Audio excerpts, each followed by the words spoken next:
make the cut. I'm in the club, I own the club. Bitch, that's close enough. Casino buzzy, see, go ladies, see you play for us. Run it up. Oh, nigga, it's the Texans right now. Because the Raiders can possibly win a game. Can they? Yes. Yes. They can possibly. I don't know. I'm ready to cash in. I need every dollar they hooping and hollering. Hey, celebrity fashion. Speaking of trolling fans, I'm tricking they nosy, man. Yeah, King Diamond spoke a him, but I know on cash hit the money dance. I'm breaking that. Yeah, that shot it from the. I mean, Marcus already made his pick. Clear. I am in the exact same. 38 to nothing, nigga. Wanna know how I know these niggas never seen money? Give a nigga a little rope, and they Indiana Johnson. Can't count them how many times nigga money been funny. Stack it up, yeah, Nike shoe box and savings and loans. Something. These niggas started Alonzo Gill at shooting guard and beat them. What? Come. Money and power, oh yeah, respect. I'm demanding this shit, I'm fucking up commas. I'm high as a jet, I'm flexing this shit. I can tell it's my time without checking my race. Feeling like hella the best in this bitch. Had a few songs, but I went at this shit. And if money ain't talking, I'm exiting quick. These niggas can match my. Oh, shout out, man. Hey, look, Magic Johnson is the greatest point guard of all time. If I ever said different on this show, I was high.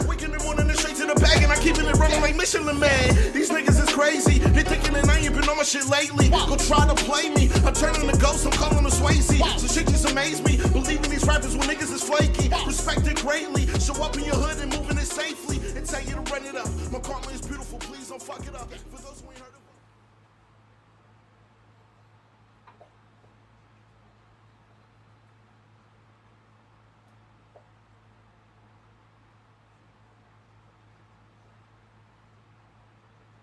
Hurry up, nigga.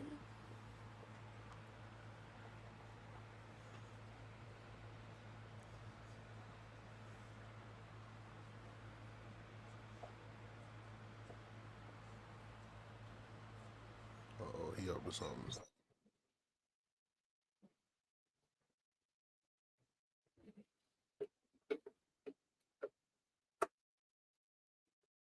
Yo. Can y'all hear me? Yo, what's up with your camera, bro? What you up to? I'm trying to make sure everything right.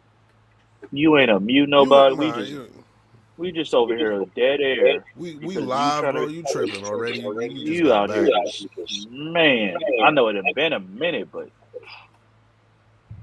your boy tweaking. My bad, dog. Oh man, see, I knew. My bad, dog. You said he was up to something. You did. My bad, dog. Welcome to Conversations at the Shop, episode 182. The guys is back in town. How y'all boys doing, man? I was doing all right till I seen this shit. You did all that, just silent, not unmute, not just for that. You had 2 whole minutes to put that on and get that ready. I couldn't get it right, dude. Still do your job, and I couldn't get it right, dog. I'm sorry. That much is obvious. We noticed. At least you got something that resembles a hat on. At least you got that. That's true. That's cool. Man. That's cool. Fuck y'all. What's up, man? How y'all boys doing? We ain't been on in a minute.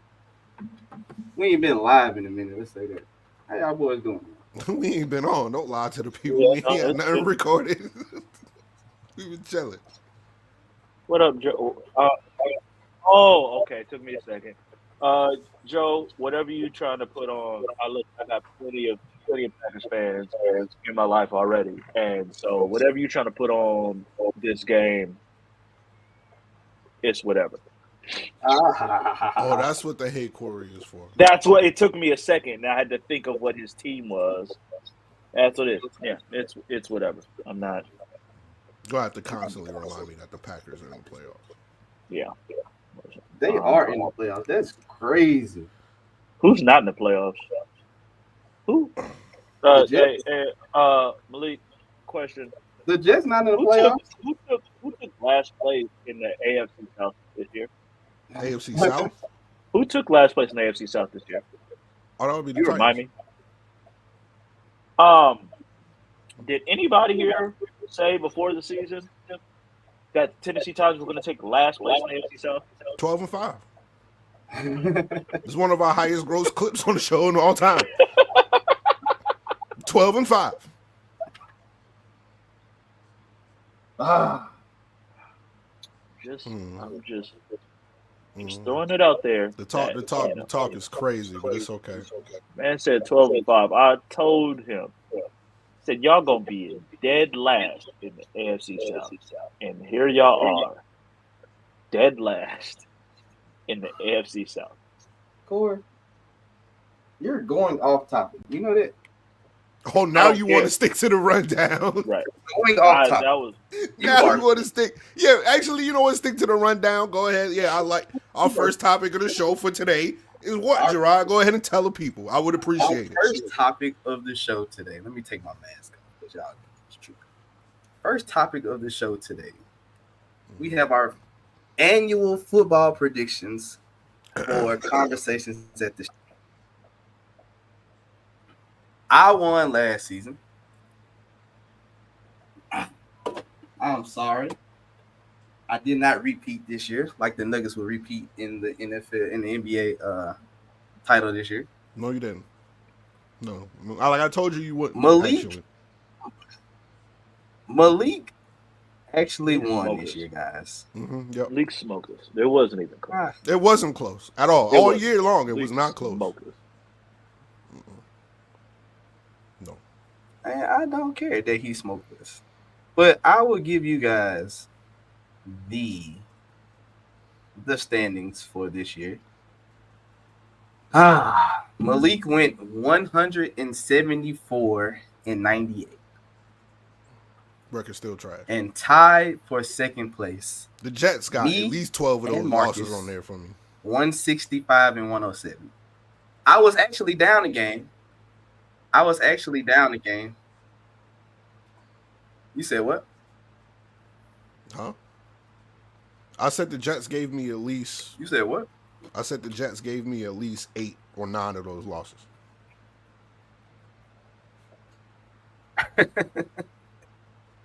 But me and Marcus, I was down a game, and I actually won this past week. I went 12-4, and Marcus went 11-5. So that tied us up. Should have picked the fucking Titans this week, and I would have won. I would have been clearly in second place. And rounding up last place, the one fucking week I don't pick their ass, they decide to play like a fucking NFL team. But the rounding up last place with a whopping record of 159 wins and 113 losses. Young Corey. It was a bad year. It's all good. It was a tricky beginning of the year. The beginning of the year is what tanked you. It was really bad. It really was. Like 5-6 weeks. It really was. It was bad. It was a rough first few weeks. And then I made like a little – it was as much as I hate to say this, it was basically the equivalent of a Lakers game this year. Start off like shit. Make a little run, get right there. I was right there, caught up, and then fell in the end, which we damn near did again last night. Shout out to that last Norman Powell 3 barely rimming the fuck out. But yeah, is what it is. And listen, if my picks have to tank in order for the Cowboys to win the division and get some home playoff games, I'll take that trade off all day. Well, good sacrifice. I'll take that sacrifice. Yeah. You see how it worked out for me. Aaron Rodgers got hurt the first game of the season. So, yeah. I had to win at something. Yeah. I mean, this is basically your stage, Malik. Say the glow. I want to thank everybody for your support. I told Jarrod I was going to kick his ass. Like I said last year, I was going to do everything I said I was going to do.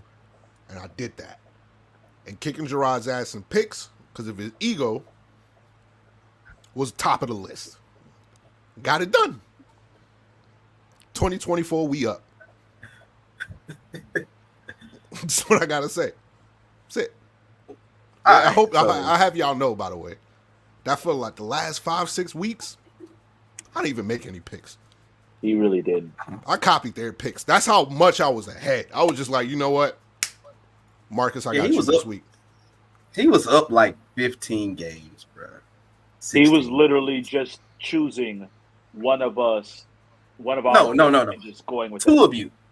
Oh yeah, well, yeah. No, I would never choose Jarrod's picks though. None of us would ever choose Jarrod. And the crazy part, I was winning picks. It's I was winning weeks, and niggas would not pick my picks. It's a matter of principle. It's a matter of principle. The 12-5 got to me. I never forgot that. No. Never forgot the 12-5. Marcus. M in the building. What up? Hey, what's up, man, second? Corey, What's up, Corey, second place? My guy, Corey, how I feel to be number 2 today? How you feeling? Number 2. Well, he's last in the picks, but number 2 in the division in the NFC is cool. No, I'm talking Number about 2 the real. I'm talking about real life. I don't know. I don't like being tied. I don't like being tied with. I don't like being tied with Jarrod. I was gonna talk about it.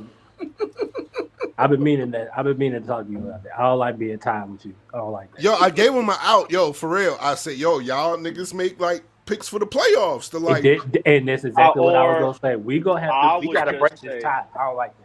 The tiebreaker is the fact that Jarrod's team did not go 12-5 as he predicted, but you should definitely hold the L for that. Team sure did. That's a perfect tiebreaker to me. That's not a tiebreaker. It absolutely is a tiebreaker. You didn't even want to talk about football week 7. You was done with the NFL. It was like his basketball season. It was basketball season now. Yeah, it was. Yeah, we had to talk about the Nuggets. Every time we talk about the Titans, here you come telling us about Jokic. Look at your name. We don't give a damn about what Jokic's doing, nigga. We got a whole season left over there. We didn't get to that. Let's talk about your Titans. We ain't got to talk about the Titans, see, man. You know what I'm saying? It's all good. Y'all are unimportant. No, it ain't. Y'all not even tied. No, it's not. Me and you tied. Me and you are tied in picks. It is what it is, brother. What's Nah, terrible? we can break that tie. I walked you down, brother. What's really fucked up about your team is that like you're not even bad with like some interesting storyline or anything. It's like the Patriots are shit, but like, it's Belichick gonna come back? They got a top 2 pick. Like the Panthers ain't shit, but it's like, yo, y'all gave up y'all first. Y'all might have had the worst trade in NFL history right now.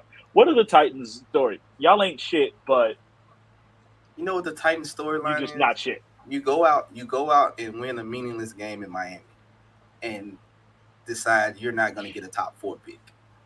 Then you go and let the Steelers in the playoffs because you want to beat the Jags, and the offensive line look like an offensive line, and Derrick Henry looked like Derrick Henry, and DeAndre Hopkins looked like DeAndre Hopkins. Like, and ain't nobody even talking about y'all. They more just shitting on the Jags and Trevor Lawrence. They deserve every bit of whatever they saying about them. They deserve it.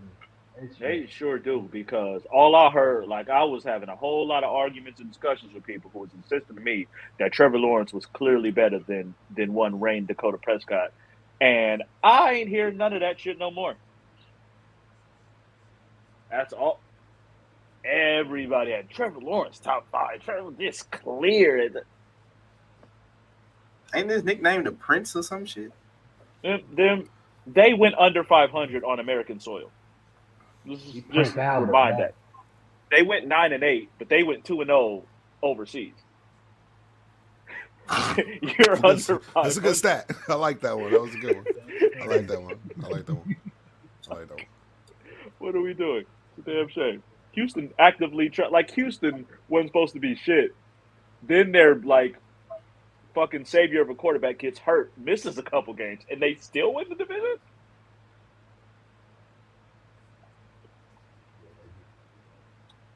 I mean, shit. Yeah, it's a damn shame. But let's go ahead and start this show off right. You started off right. No, don't disrespect the tribal chief that way. Don't do that. Okay. Don't do that. Don't disrespect the tribal chief that way. I'm not having that, damn, bro. Like, God damn, bro. We not doing this, bro.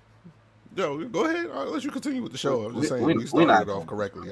That's all. I just want to interject real quick. You can proceed. My bad. We're not doing this today. The playoffs? Let's just the playoffs. I was really gonna the playoffs. I was really gonna start with congratulations on your internship. Oh, thank you, man. Thank you. I appreciate MLBBro.com. Thank you. You're working with Rob Parker now, like.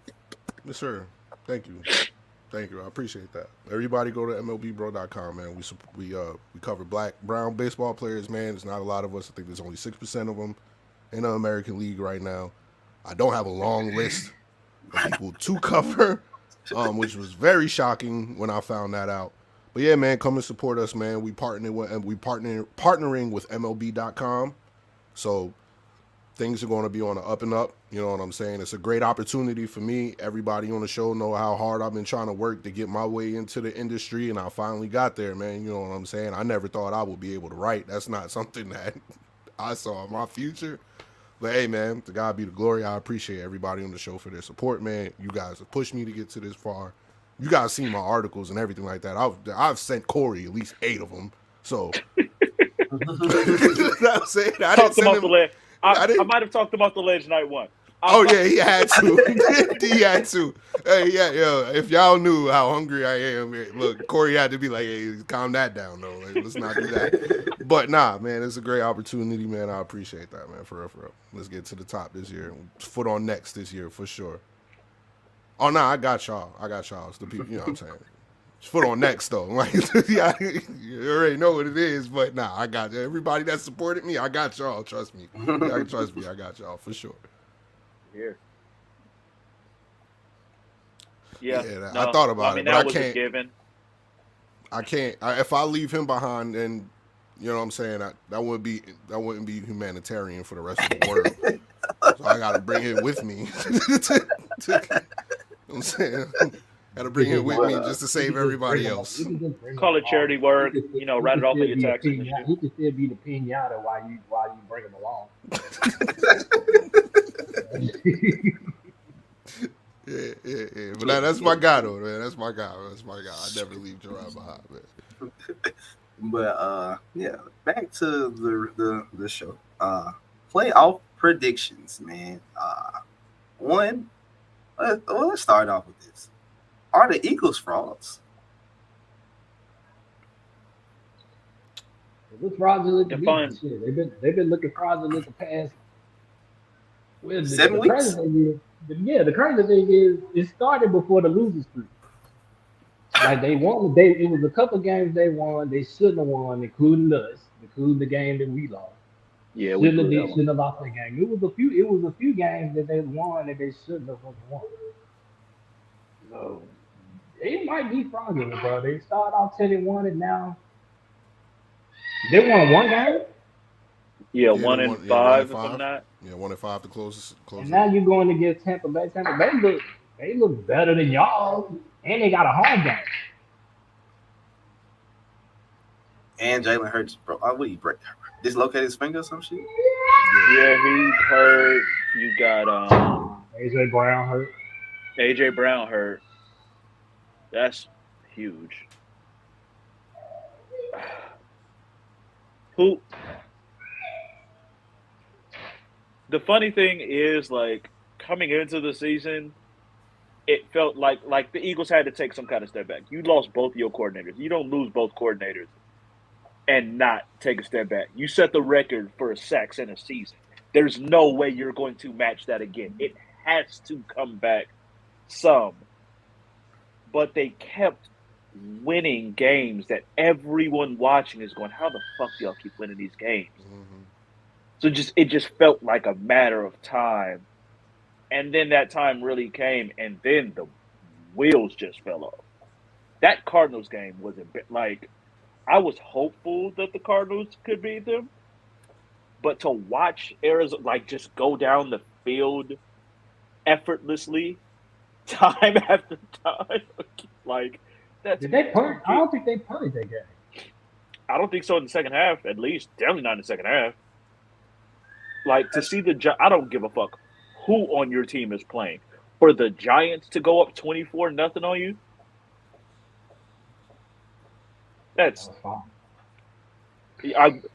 they could have played that San Francisco backup team they could have played that Rams halfway backup team that we just saw, and they wouldn't have gone up 24-0 on that. So and all that being said, if they were to go into Tampa Bay and win, I wouldn't be surprised either.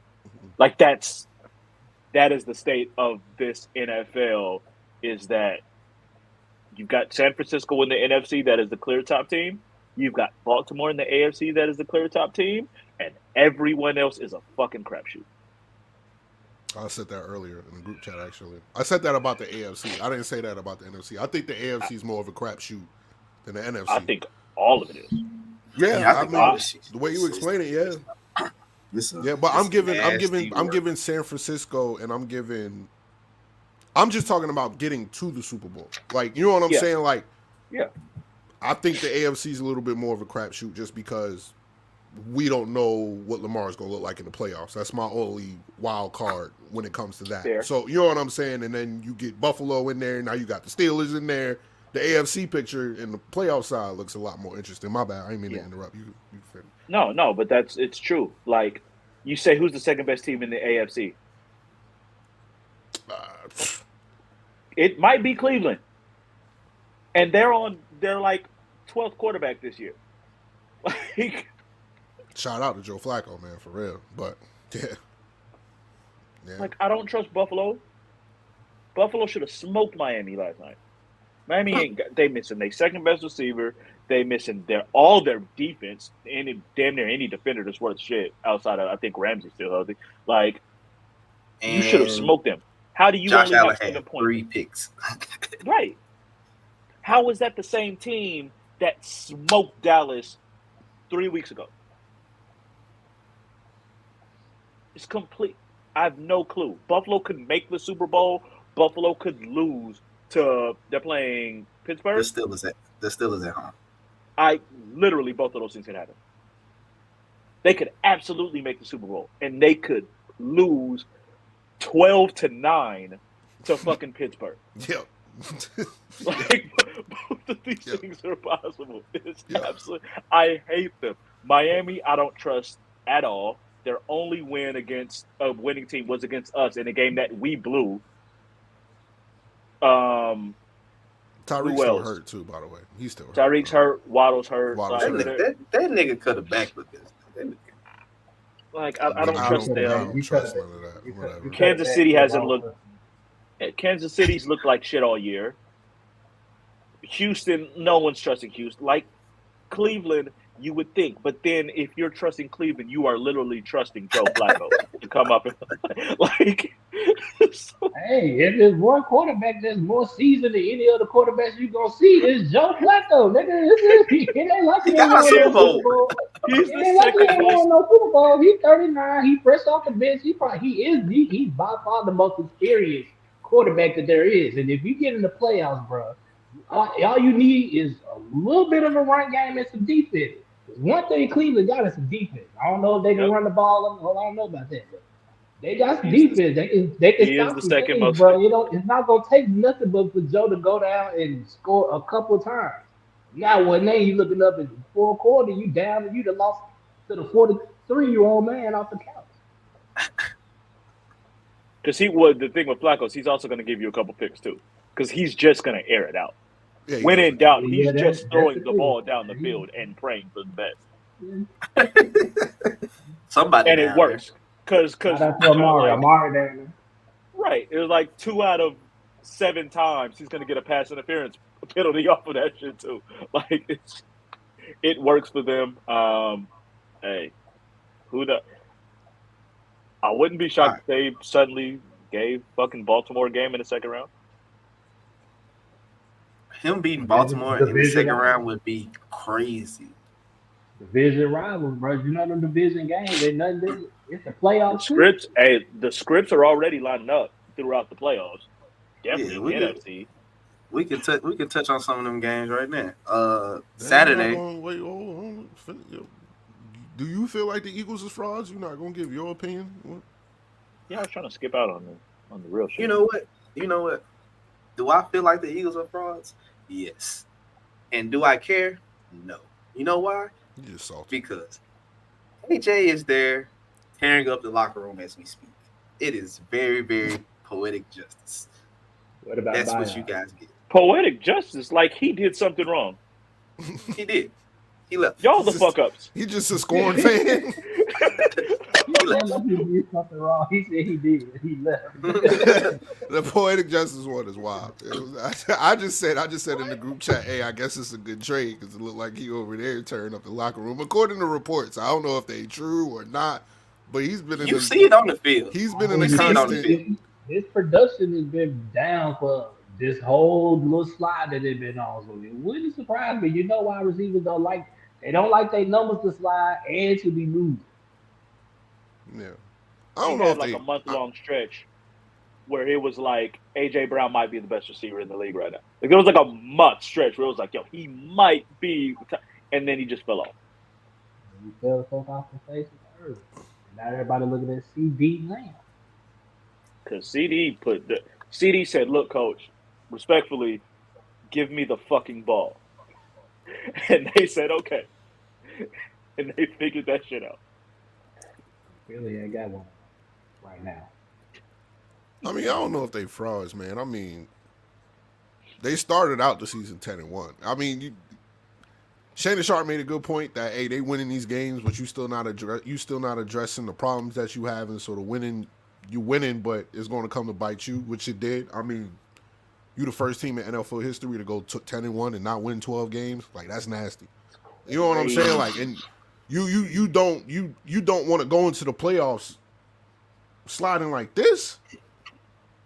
Like that's one thing you don't want to do, especially with as competitive as the NFC is this year. Like this ain't the time to kind of like not be on your shit. You know what I mean? So I guess if you want to call it talent, yeah, like you know what I'm saying, and like to your point, like I feel like the Eagles' issue is they lost out on the coaching and they tried to supplement the coaching with getting more talent, and it didn't work out that way. Because then they draft like Jalen Carter or something like that. Like they tried to add. They got Swift and all of that shit. Like they tried to just put more talent on his team, but I think Jalen's hurt. He got a messed up shoulder, I do believe, or something like that, and he dislocated his finger.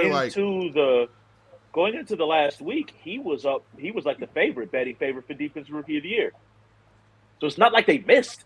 Right, yeah. I didn't say they did. You know what I'm saying? I'm not saying that they did, right. But just because you add talent doesn't make up for the coaching that you're missing. I'm starting to see rumblings of maybe Sirianni should get fired and like it's nasty in Philly right now. So if you want to call them frauds, I mean, yeah, I guess you know what I'm saying. It's just I wouldn't call them frauds because I don't see them as world beaters either. You know what I'm saying? Like I just don't The problems were there. Like, they lost to the Jets. Like, that should tell you what you need to know. Like, as soon as I saw them lose to the Jets, I was like, oh, nah, that's not a good loss because I've been watching the Jets all year. So I know what that loss means. Like, it's like, no, something's wrong here.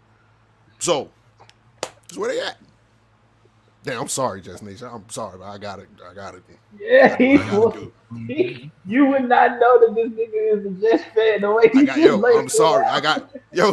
When you in the industry, your fandom, that gotta go. Like, hey, I'm sorry. Like, it is what it is. It is what it is. Like, the Jets are terrible. That's what they are. And the Eagles lost to them. And shit kind of seemed like it started getting a little shaky after the Jets exposed some things. So, hey. I mean, the Eagles was like, all right, you can throw the ball all you want to.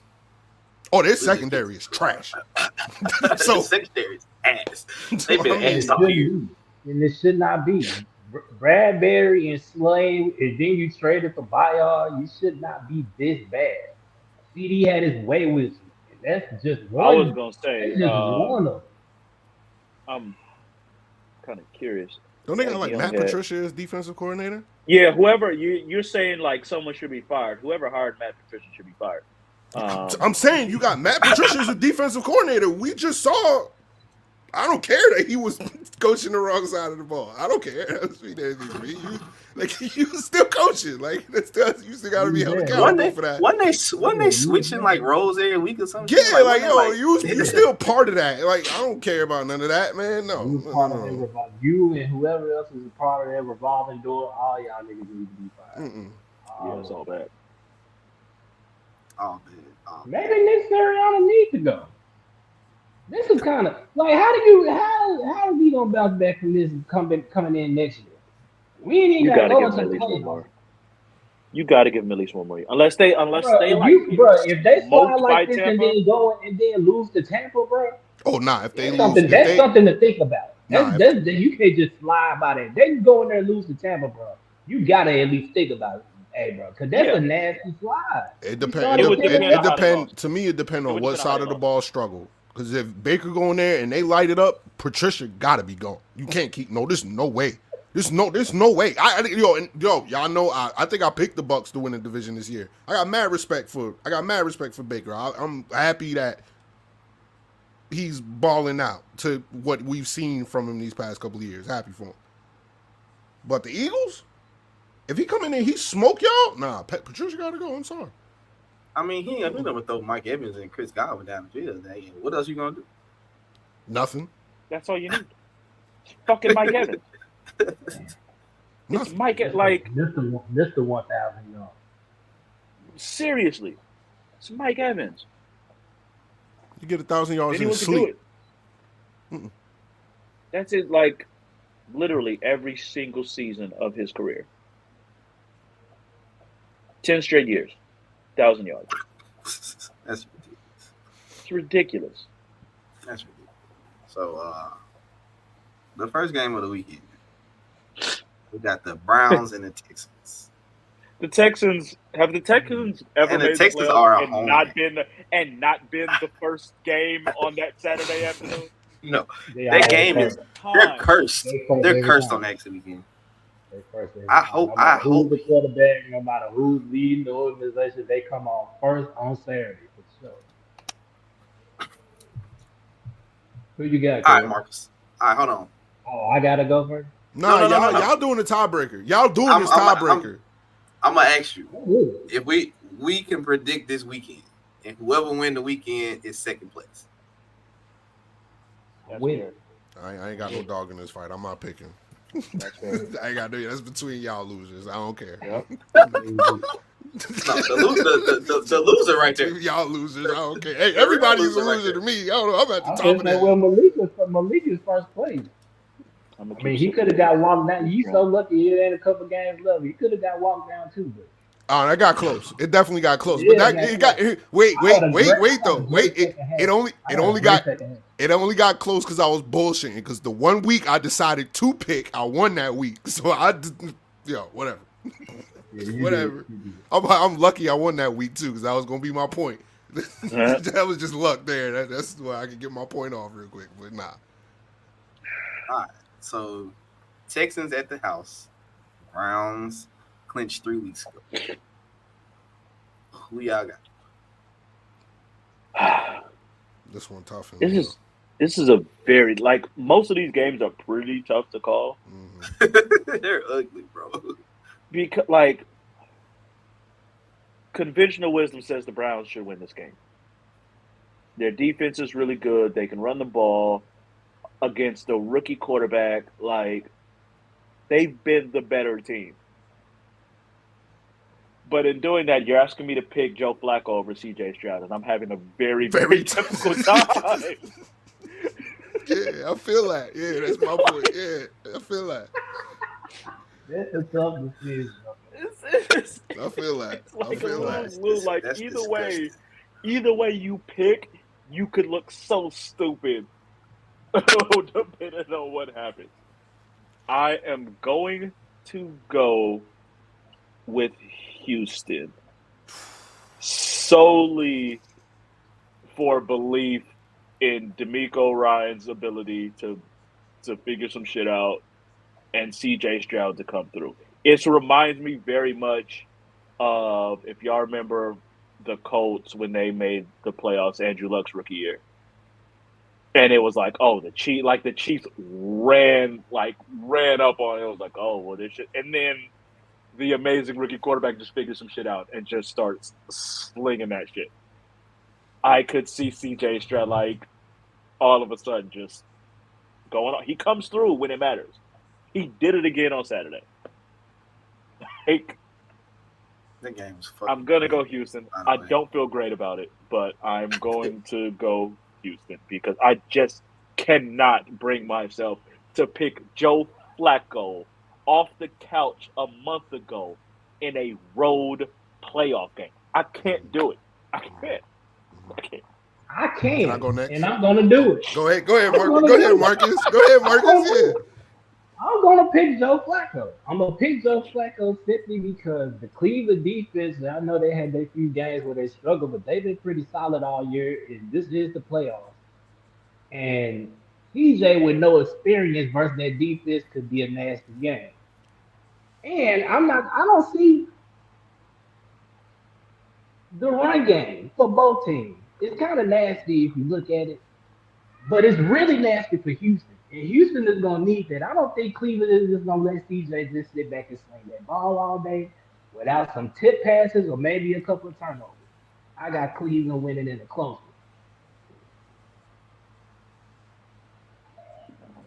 one. I got Cleveland too. Y'all see that. Y'all see what he's doing. We're not gonna let him pick after you every time. We're not doing that. I see. We're not letting him pick after you every time. Go ahead, Jarrod. Explain yourself, brother. Yeah. I don't trust Houston. Houston defense is injured. A hater, man. Oh, I was just gonna say Houston's defense is injured. Okay, wait, yeah, they are in your division. I wasn't even thinking that. You right. Houston's defense is injured. No. Houston's. I watched the game Saturday. Houston's defense is injured. They are injured. Mm-hmm. Damn near all the wide receivers. Nico Collins damn near hurt. He was out there for a little minute. He got hurt in the third quarter of the game. The other young receiver, he hurt. Like Tank Dell's gone. Tank Dell's been gone. Yeah, He's been gone for weeks. Yeah, so I mean, is CJ gonna have? Is Nico gonna fight through the pain and play? Like, yes. I don't even know they fucking tight end. I don't even know they play. They like on their third. Don't do that. Shout the Dolphins show. He show up every other week. Like I got the Browns. I'm gonna go with the defensive team. I'm gonna go with the Browns. One of the top 3 defenses in the league. Go with the Browns. I'm going to also go with the Browns because we've already seen this story. I don't care that it's a road playoff game. They just beat them. I do understand. Now, I understand C.J. Stroud seemed like he got hurt that game or whatever. He didn't play. Flacco still put up 368 with 3 tubs. Boys ain't got no playoff. Boys ain't got no playoff experience. He throwing against the same team. And I think this was only like his second or third game back. Now he's in rhythm. And then it's playoff time. Nah, I got the Browns this game. I'm sorry. Plus, I think their defense is better. You still got Myles Garrett on the other side. Their defense is definitely better, for sure. Yeah, no, I'm sorry. Respect to C.J. Stroud for what he's done this year, though. He's going to be a star. Night game, we have the Dolphins versus the Chiefs. First off, this game's only on Peacock. I don't think most people know that or realize that. Yeah, this is the only game. It's only on Peacock. Only game on Peacock, too. That's right. Like, not even like, oh, it's on Peacock, but also like on NFL Network or something. Like, nah, it is exclusively on Peacock. Just Peacock. Go get your subscription, right? Go, yep. I got to pay. See if you can find a free trial or something. I got one. Gerard, you pick first. You pick first, Jarrod. Include me, Jarrod. Include me. I'm on that. I got like 20 niggas on there goddamn Peacock. You can't even share with Jarrod no more. I'll be getting kicked off and shit. I'm done sharing with Yeah, I be having like the pay-per-views on WWE. Yeah. I just wait till It'd be lit. It'd be everybody be on that hoe at the same time. Cause niggas be like, hey, let me get the Peacock. I be like, shit, I ain't gonna watch it right now anyway. I'm gonna watch it. I'm gonna watch the replay after everybody get to watch it. Go on, make your picture up. I am going to go with the Dolphins getting a revenge game and beating the Chiefs. The Dolphins getting revenge. Care to elaborate? Yeah. The Chiefs suck. Let's start there. Okay. They're number 2 in the AFC. Don't do that. 3. Oh yeah, they're 3. Wait, Miami. Buffalo. Buffalo 2. Buffalo 2. Oh, that's right. Buffalo 2. That's crazy. Crazy. Them niggas was barely in the playoffs 2 weeks ago. If the Jaguars didn't shit the bed, Buffalo would have been playing on Sunday night for either the 2 seed or out of the playoffs. Out the playoffs. Like wow. So yeah, I'm going with the Dolphins. I don't trust the Chiefs offense. I don't trust the Chiefs in general. I really don't trust the Dolphins, but I think they beat them this time. That's my point. I'll go next. I'm not picking the Dolphins. I'm picking the Chiefs. What are you doing? Like, do you see? If anybody should attach fraud to any team, it damn sure would be Miami. Eagles are dealing with injuries. All right, the Dolphins are injured too, but they was losing to teams over 500. Any good teams when everybody was healthy. Now you got to go against Patrick Mahomes with all that pressure. Nah, I'm picking the Chiefs. I'm sorry. I'm not riding with the Dolphins at all. And granted that the other game that they played earlier this year was overseas, Chiefs pulled it out, and it was a defensive game. And I kind of think the game is gonna go a little similar. I don't think Miami gonna bust out and score 30 or 40 on them. It's gonna be a cold ass Kansas City night. Afternoon, and it's gonna be defense. I got Kansas City winning in the close. Not about maybe a field goal. Corey, before you go, let me ask you this question so you could put this in your point. Do you think that, because we don't know what the status of Waddle's going to be for next game. Do you think that Kansas City is going to be able to maintain Tyreek because he used to be there, so they know exactly what he used to do, so they're able to game plan for him, and that'll work to their advantage? But I don't know who you're picking. It's just a question that I wanted to get your thoughts on. So over the for about the past month, in my mind, I'm going, Kansas City's losing opening weekend. Yeah, me too. I've literally been too. saying Yeah, in my mind, I'm like, Kansas City's losing opening weekend. Like we've been saying all year, but it's still the Chiefs. It's still Mahomes. That point passed a while ago. Mm-hmm. Yeah. If they were playing anybody else, I would absolutely be picking someone else. Me too. Yeah. I can't conceivably trust Miami. On the road in what's going to be cold as shit in Kansas City. People don't realize how cold Kansas City gets. Yeah. It is cold. It's I think Unc said it's expected to be like 2 degrees on Saturday night. A long way from Miami. Cold. The best player, like Chris Jones, is still absolutely dominant, and L'Jarius Sneed is a very, very good corner who's going to do his thing. He really locked up.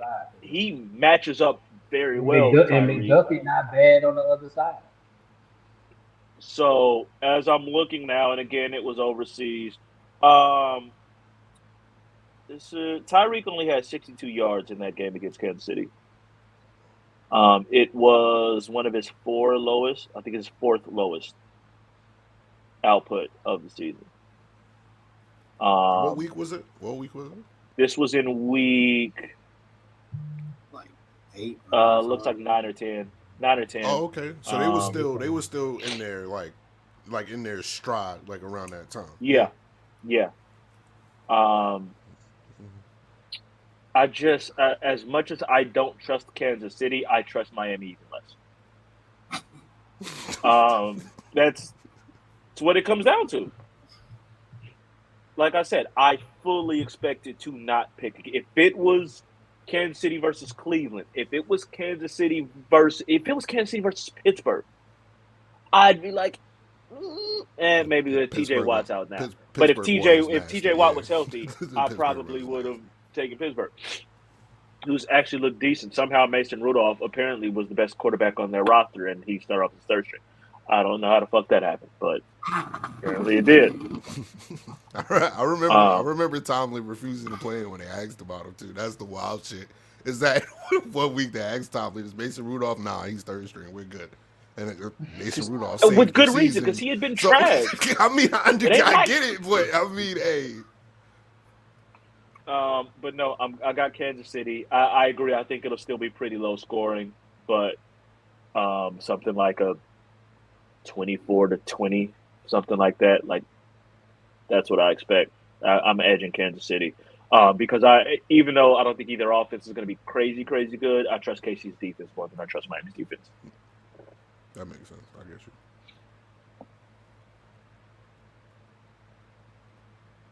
you. What you about Marcus, to switch did your you pick? No. No, you already picked. I'm not picking the Chiefs.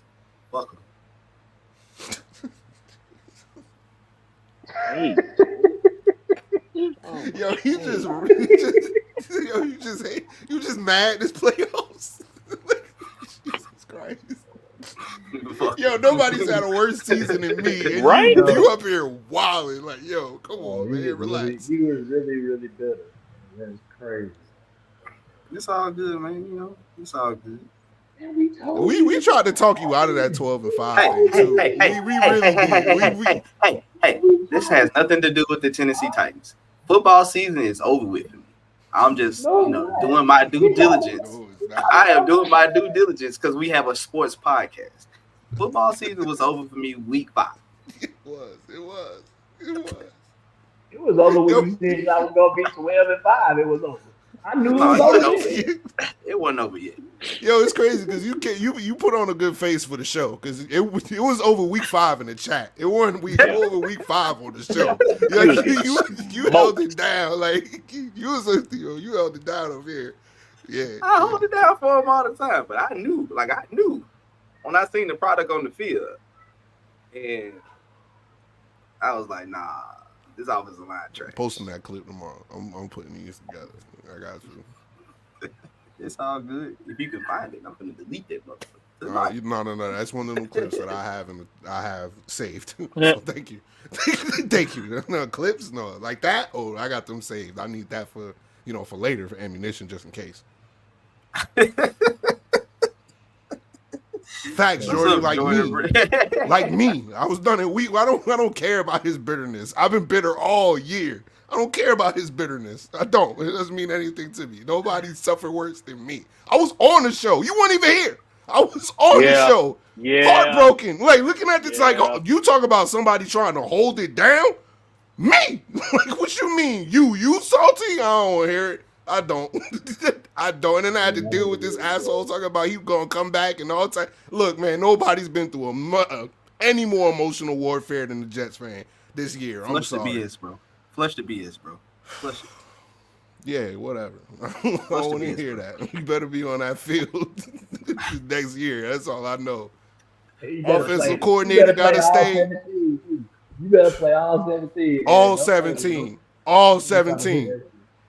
You want us to keep hacking? You better play every game. Come on this motherfucker hyping up the Jets like I'm a Jets fan. I can't go here. I'm watching Hard Knocks and shit. I'm thinking y'all niggas gonna turn up, and then y'all niggas do this shit. We in four goddamn plays. It's all over in 4. And then it's even more painful watching the AFC be weak this year. That's what hurt. Forget the Kansas City go off a cliff. up until now they're hitting their stride now, but they were struggling at the beginning of the year. They still struggling. Miami ain't beat nobody yet. So it's like all the niggas they would have had to worry about was Baltimore.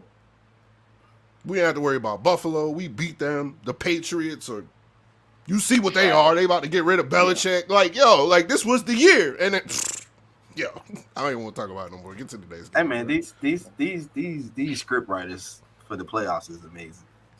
Oh yeah. Steelers versus the Miami, Bills. Miami, Kansas City. You got Detroit Rams. Detroit Rams is fucking awesome. That's just I like them. And it might be fun, bro. It might be one of them kind of games. It's really more offense and defense in that game. Oh yeah, I expect that to be a shootout for sure. All right. So next game we got the Steelers versus the Bills. Bills are at home. And the Steelers in another winning season for Mike Tomlin. I don't know how he keep doing it, but he keep fucking doing it. He's like slightly better, but also new Jeff Fisher. like Jeff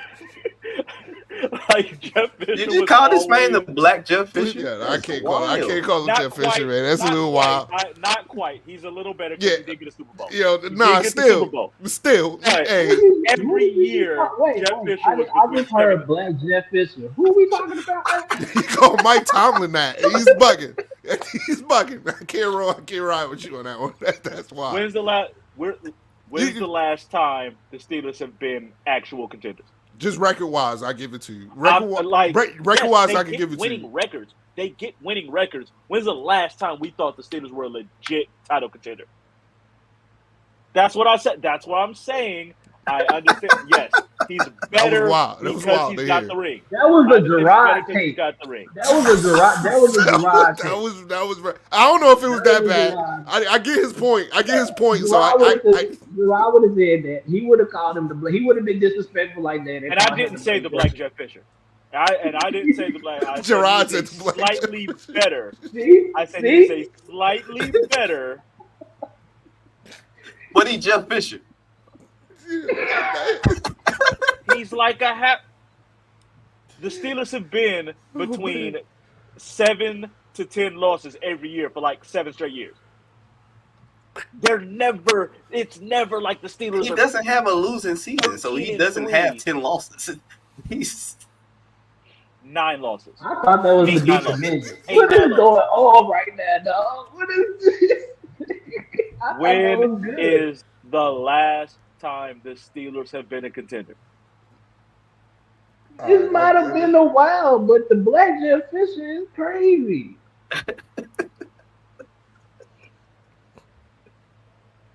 Black Jeff, Mike Tomlin. I get his point. Like I get his. It's just wild to hear. Over the last, okay. I get his point for real. Like it's not asinine. It's not. I get his point.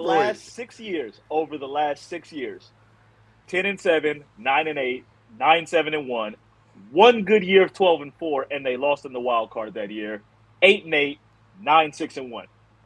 That's Jeff. That's Jeff Fisher. Jeff Fisher. Right. That's what I'm saying. It's just wild to hear. Like he's right. Like he's not off. Like, you know what I mean? Yeah. Like. And that's respect because listen, you know I want my black coaches to do good because we ain't got that many. And we ain't gonna get it if you keep on making comments like this. We're not gonna get our black coaches flourishing, calling them Jeff Fisher. This is why I shoot Corey Bell though, because when Jeff Fisher got fired from the Titans, like that was it. Everybody was like, "Nah, we good." Tomlin's a wanted commodity, so it's like that's what I'm saying. It's just if you could get past just seeing it record wise, Corey's right. It's not everything else. Like it's not the Vince Young bullshit and da da da. It's none of that. Like that's what makes it sound so crazy is because we know all of that. So we're like, oh no, don't put him in the same breath as Jeff Fisher. Yeah. Nah, don't do that. But record wise and the success he's had over these few years, recently. I mean, Corey's right. Yes, that's exactly it. There's a shit ton of Jeff Fishers out there. Right, correct. Right, but exactly. That's why it's tough a lot of times for you to just say, should the Steelers, is it time for the Steelers to get a new coach? It's like, well, there's still winning. It's like, yeah, you are, but this is the Steelers. You're supposed to be. I'm a fucking Lakers fan. If the Lakers go fucking 45-37, losing the first round, that's a failure for us. That's how the Steelers going 9-8, 10-7, and losing in the wild card round is a failure for them. You're the Steelers. You're supposed to be up there. That's my only point. I like Tomlin. Hell, if my coach is Mike McCarthy, you think I wouldn't take Mike Tomlin over Mike fucking McCarthy right now? You goddamn right I would. I'm not just and I would not take Jeff Fisher. So you want the black Jeff Fisher? Is what you tell me? No, you don't want Jeff Fisher at all. You the only I don't want nothing to do with Jeff Fisher in this conversation at all. Just say Pittsburgh ain't no contender and leave it at that. Don't breathe Jeff Fisher into this. It was a good comparison to me. I get what you're saying, Corey. Like that was a good. I get what you're saying. Like I mean, them niggas just know Jeff Fisher too well. Ain't no way. Like you could. Ain't no way. You gotta remember where they from. Yeah, Jeff Fisher not gonna ride. Like nah. I get you though. I feel you. If I take the L on that, I'll take the L on that. There's all that to be said. I got the fucking Bills. I got the fucking Bills. All right. Yeah, you better pick the Bills. Yeah, you better pick the Bills. You ain't got no choice but to pick the Bills. Pittsburgh right now has made you pick the Bills. I was gonna pick the Bills before T.J. Watt got hurt. Now T.J. Watt out, it ain't even a fucking. You want me? I couldn't choose Joe Flacco in a road fucking playoff game. I'm about to take Mason Rudolph. That's a good point. Get the fuck out of here. Hell no. That's a good point. That's the one and only reason why I'm going to pick the Bills. I don't need more. I'm not picking none of the quarterbacks that Pittsburgh have on their roster. From Mitch Trubisky to Mason Rudolph, whoever you put back there, I'm not taking them. Give me both. Yo, Mitch Trubisky got to be like one of the best practice players of all time. Because how he keep getting jobs and like staying his back. Like anytime he plays in an actual game, he's awful. That motherfucker must be fucking Tom Brady in goddamn practice because he keeps he's got to be just like the workout fucking king. It has to be it because I don't know how he still has a job in the NFL. We'll be watching the film. Just don't translate to the game. There's a lot of players like that. Actually, you'd be surprised. Greatest player in practice, and then the lights come on, and just like, yo, he a scab. Like, who is this? This nigga even belong in the league. I just seen this nigga throw 70-yard dives in practice and not miss one. Not miss. Now he can't stop hitting the water cooler over there on the bench. Now you see. Now I guess that's why you be seeing coaches so stressed out when they put in like. When they make a coaching change, and then they like, yo, why did you go with him? And they like, dog, like, y'all don't understand. Watch when you go to practice. You go watch him in practice. He out there looking like Peyton Manning now. Yeah, that probably applies to every coach in the NFL but Robert Saleh. Anyway, Poor Jets. They still can't spray. Yo, it's amazing how all of us hate our coaches. Yeah, I don't hate my coach. Jarrod Jarrod has the worst team and is the best coach. Jarrod has the worst team and is the best coach. Yeah, well, keep your eyes peeled on that. That may be going too because there's reports that Vrabel might be wanting the Patriots job. So he could be losing that. He could lose his quarterback, his running back, and his coach. So hey, it could be really rebuilding time for him. I got the Bills. Losing what quarterback? I don't have a quarterback. I was gonna say, who's their quarterback? you got Ryan Tannehill. You got Will and you got Malik and Ryan Tannehill's in the bag. Tannehill. He's your quarterback because you gave him that nickname, so he's your quarterback. That nigga finna go. I didn't give him that nickname. They call him that. You said it. We didn't know. He was the quarterback when you thought they was gonna go 12-5. Starting too. Anyway, I got the Bills for exactly what y'all said, man. Mason Rudolph, no T.J. Watt. I don't believe Pickett's going to block this game. That's just me. I'm sorry. Once I see that, I'm out. Like I don't like the way they making my man Mike Tomlin look. They making him look like he's lost control of the team, all types of shit. I usually will use that as like motivation for this team to win, especially with Josh Allen throwing picks anywhere he can get. But not having T.J. Watt is a huge issue for me. You're gonna make me look like a fucking Mike Tomlin hater, but he set the standard with how he let Antonio Brown do whatever the fuck he wants. I get it, like I get it, like I get it, but I mean he's been able to kind of get away with it. This year it wasn't like that. Like Steelers fans have had enough. Like they like, yo, this is crazy. But I got the Bills, man. I got Corey, that is enough of your Mike Tomlin facts. I've had enough of them. What's the next game, Rod? I don't want to Can I make my pick? Corey's burying Mike Tomlin over here, though. No, because Corey might hear what you say and say something else about Mike Tomlin again. No. Just go to the next.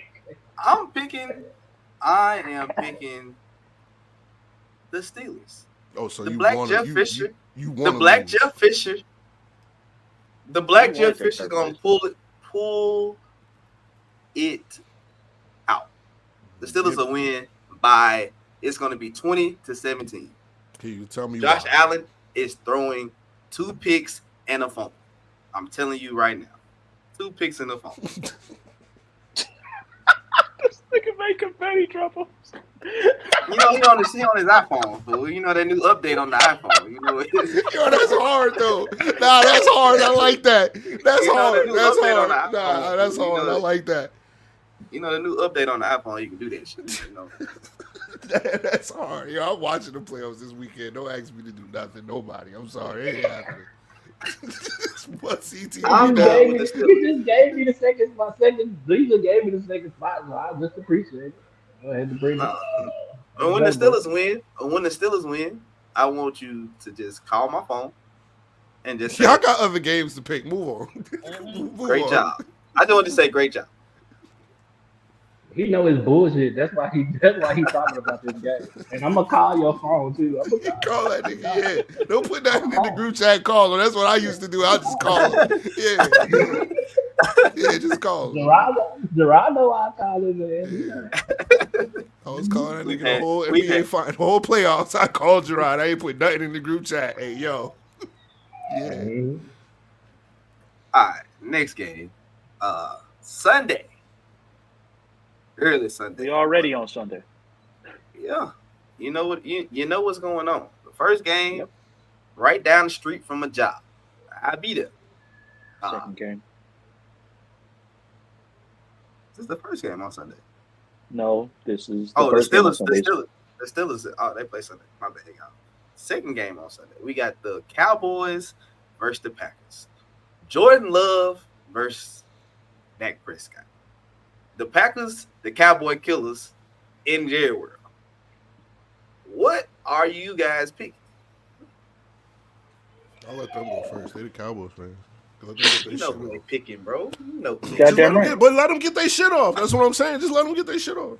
Where Joe at? Joe still here? Probably. Somebody go get Joe. Somebody go get Joe. To be honest with you, us beating Green Bay it's not even gonna be sweet because Aaron Rodgers ain't there. So I don't really care about this. I just want to just move on from this game and go on to the next round. Get the Packers the fuck out of here, and we will do that. Yeah. He hit us with the we on the next week. It's crazy. It's crazy. Knowing their history. The history is with Aaron Rodgers. No, their history is in New York. The history is in New York. No. The history ain't start yet, Marcus. The history is somewhere. It's not in New York. Aaron Rodgers.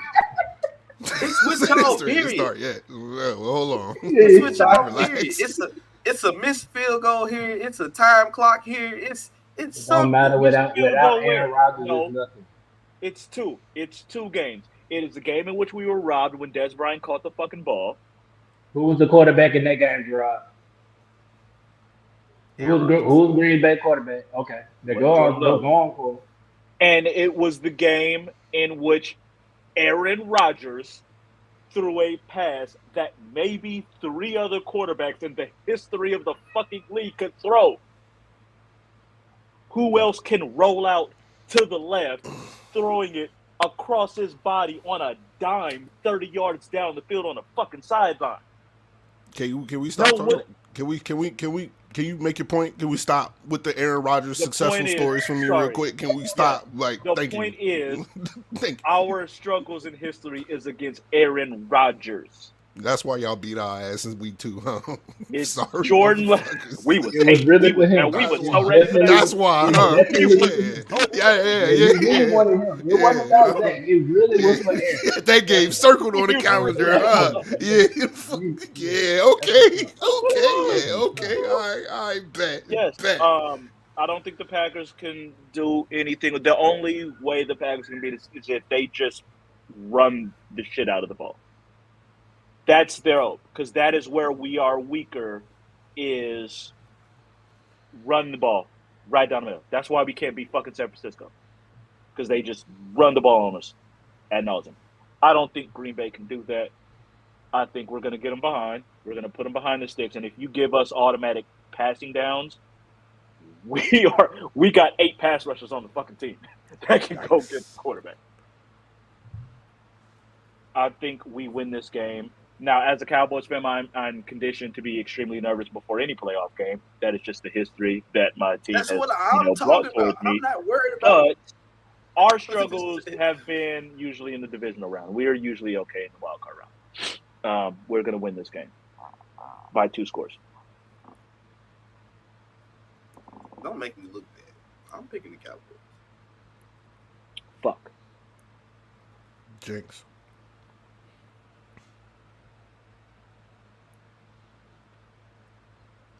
I don't need you to say why. I'm picking the Cowboys too.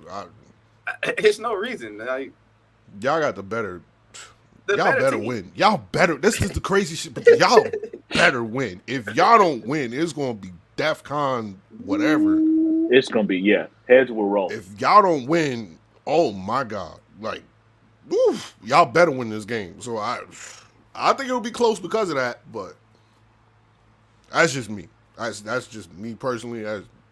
I think it'll be like 21-27. That's just me. I don't think it's going to be a blowout, but I could be wrong. Y'all could smoke them. Whatever. You should. If we had, whatever. Like, I don't mind being wrong on if that. If we had struggled yesterday, which I kind of expected us to do, on the road against like if we'd really struggled in that game, and I understand it's Washington. Why would you expect to struggle against Washington? Because it's a division. Because we always struggle on the road. No, so what? Washington? What? So because what? we're not consistent when it comes to the teams that we're supposed to beat. We're not consistent against some of those teams a lot of times. Yeah, you gotta look at our season. We have lost to the Arizona Cardinals early in the year. You know just what? lost. My bad. I was about to sit here and argue. We were in the exact same situation last year on the road against Washington with the division on the line, and we played our starters in Washington. I apologize. I feel like you're wrong, but I'm not about to argue about Washington giving you any trouble. So I'm not about to do that. So I apologize. It wouldn't be more about Washington. It would be more about what Dallas does. That's the struggle part of it. Exactly. It's not like Washington don't kill it. It's that on the road in Washington is Dak can decide, you know what, I'm gonna just throw it in double covers today. You know, it's just like dumb shit like that. It just happens. I don't know what it is, but it's a annual in Washington fucks us up, and it literally happened in the exact same situation, the exact same week a year ago, and they smoked us. And so yes, I was concerned. So the fact that we went and handled business the way that we did was a little bit of a confidence builder. We are better than the Packers. We should win this game by 2 scores. Does it mean it's going to happen? Of course not. But I was concerned last year, and we went on the road and smoked Tampa Bay. So I feel confident about us. No respect for Jordan Love, though. Don't he have like 36 touchdowns, 11 interceptions, something like that? He ain't got 36 touchdowns because Dak has 36 touchdowns, and he led the league. He got 31, I think. 30-something. It's 30-something. I know he's up there. That's all. My bad. I'm sorry. I got the number wrong, but he's 30-something touchdowns to 11, 12 interceptions. He played a pretty good year. So I'm just saying no respect for him. But, hey. How much respect does he deserve against us? 27-21. That's what he earned that. He earned that. Who did he beat? Who earned what? I didn't say he earned anything. Like, yo, wait, whoa. I just think they're gonna give y'all a closer game. That's all. I think he's gotten. Y'all got pressure better. on y'all side. It's not like this is just a regular season. Here's the game thing. here. Here's the thing. And I'm gonna throw this out there, and take it what you will, because he started off good, then he had a really really bad stretch, including a three interception game against the fucking Raiders before Josh McDaniels got fired. Remember that. Yeah, it's true. Here are his he looked a little bit better down the last 5 games. Here's his last 5 opponents: the Giants, the Bucks, the Panthers, the Vikings, and the Bears. Name them again. You at New York, mind you, he lost. He lost at New York to the Giants. The Giants just beat the shit out of Philly. He lost at home to Tampa Bay. Tampa Bay is in the playoffs. Continue. At Carolina. Oh well, that's Carolina's no excuse. So okay, I get you there. No. But that's what I'm saying. He's played like he's only thrown 1 interception over the last 5. Actually, over the last 8 games, he's only thrown 1 interception.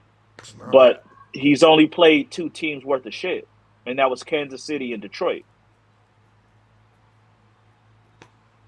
Like the Giants, the Panthers, the Vikings, who started the worst quarterback in the NFL when they played them. Like Chicago, you scored 17 points. Who's the worst quarterback in it? I'm not going to keep shitting on my team, but I'm not going to let y'all keep getting away with these shits. The worst quarterback in the league is who? The Vikings started Jaron Hall in that game. That was a nasty game. Jaron Hall was like disgusting. He was like 0 for 4 with 2 picks. Did he get hurt? That was a disgusting game. He was like, he got hurt in the first quarter. He got hurt. Like what he got hurt in the first quarter. They took him out of here. Malik, like that was terrible. Malik. If you went 0 for 4 with 2 picks, wouldn't you be hurt too? Yeah, I'll be out of there. I'll be out of there. I'm out, guys. Coach. Jordan Love. I ain't about to sit here and accuse this man of faking an injury, though. I ain't gonna do that. Don't put that on my name. I ain't gonna do that. I ain't gonna do that. Jordan Love has gotten better, but he's still. I heard it pop. Not banking on Jordan Love in the playoffs. Not with Micah Parsons and Dorrance Armstrong and Dante Fowler and Sam Williams. Still on this game? This is terrible. I brought this up. That's fine. And I was letting them get their shit off. I told you, Jarrod. I told you, Jarrod. Let them get their shit off. I better win this, though. The Packers. They're going to beat the Packers this week. Corey, fuck you. What your Lakers do after y'all win the in-season tournament? Did y'all put a banner up or some shit like that? Never mind. That's later. Never mind. They had to convince Rams didn't want to. That's versus the Lions. That's the one. This the one right here. This is it. This is the best game of the weekend. Just because of who playing in the game. Did the Lions get over the hump? Like for real, this is gonna be it. Like this is it. Like y'all got to the playoffs, cool. Y'all won the division, cool. But this is it. Like y'all in the playoffs. You know what's crazy? And I know it was just a month ago, but when Corey was going over Jordan Love numbers, that he said the only 2 teams he played was Kansas City and Detroit. Well, Detroit did lose that game, right?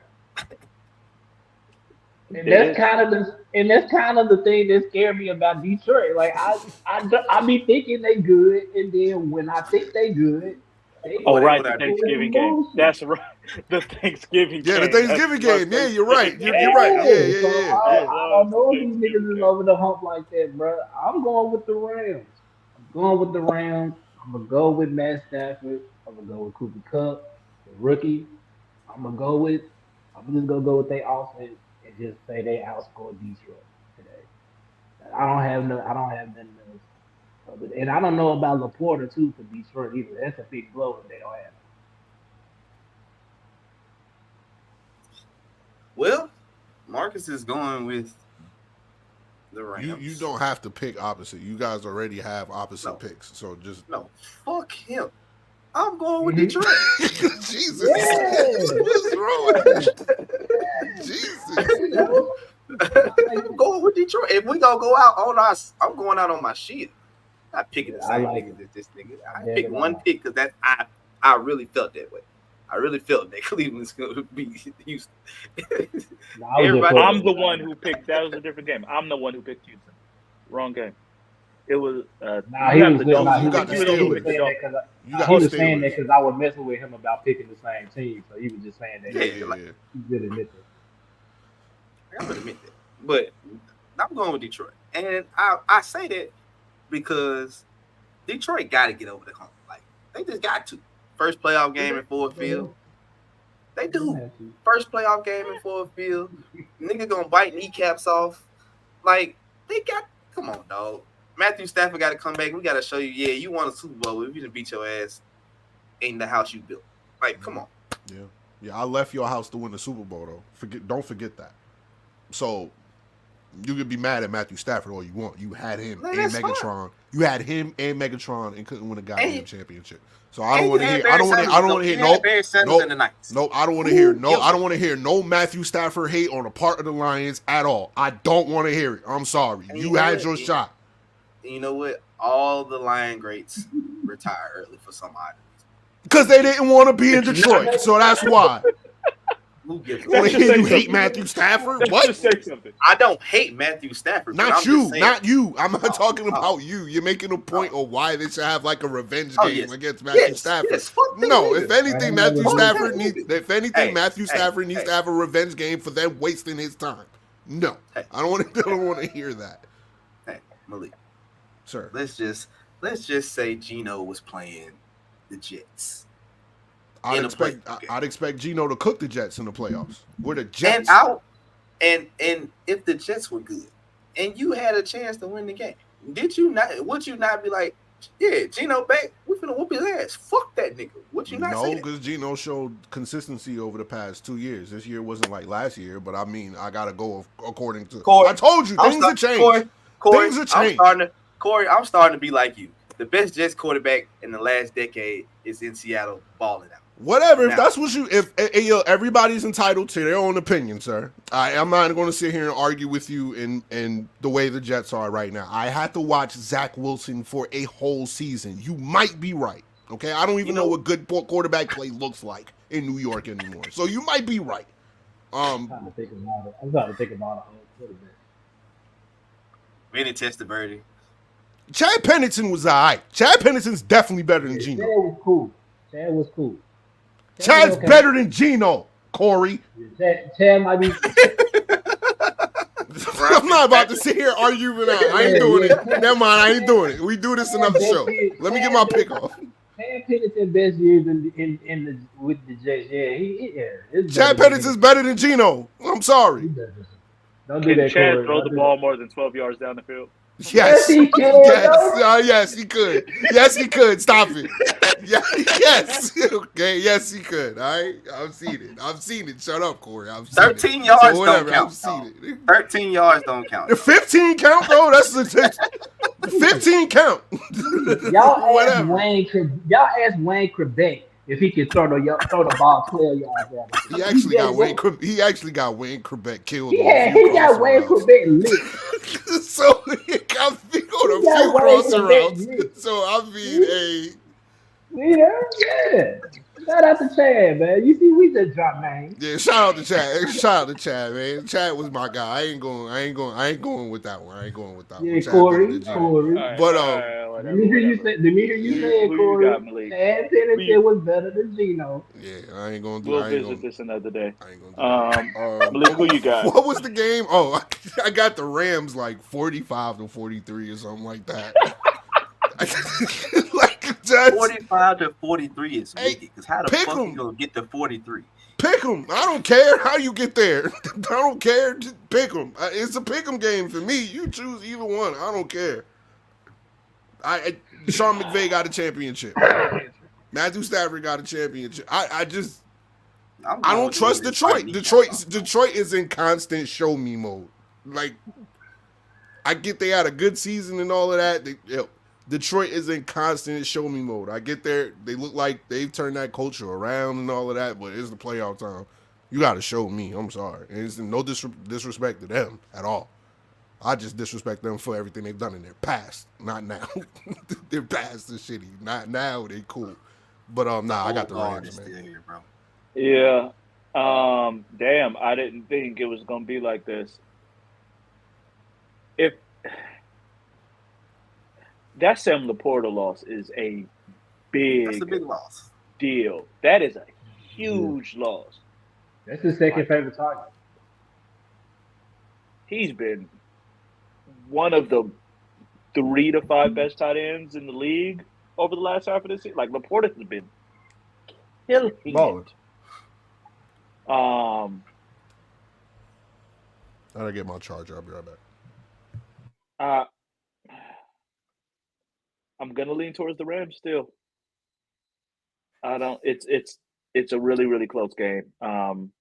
And like it could very easily be a matter like we were just doing this, and then the Rams turn into the team that we thought they were going to be, and Detroit smokes them. Like I could see that happening too. But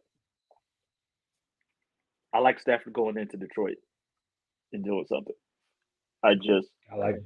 Cooper Kupp. And he got the weapons to do it. And Detroit ain't great against Kyron Williams has been a fuck up. Listen, the Rams got weapons. Rams got weapons. And I'm going to bet on the more proven team on the bigger stage. Because when push comes to shove, I'm going to take Aaron Donald over anybody.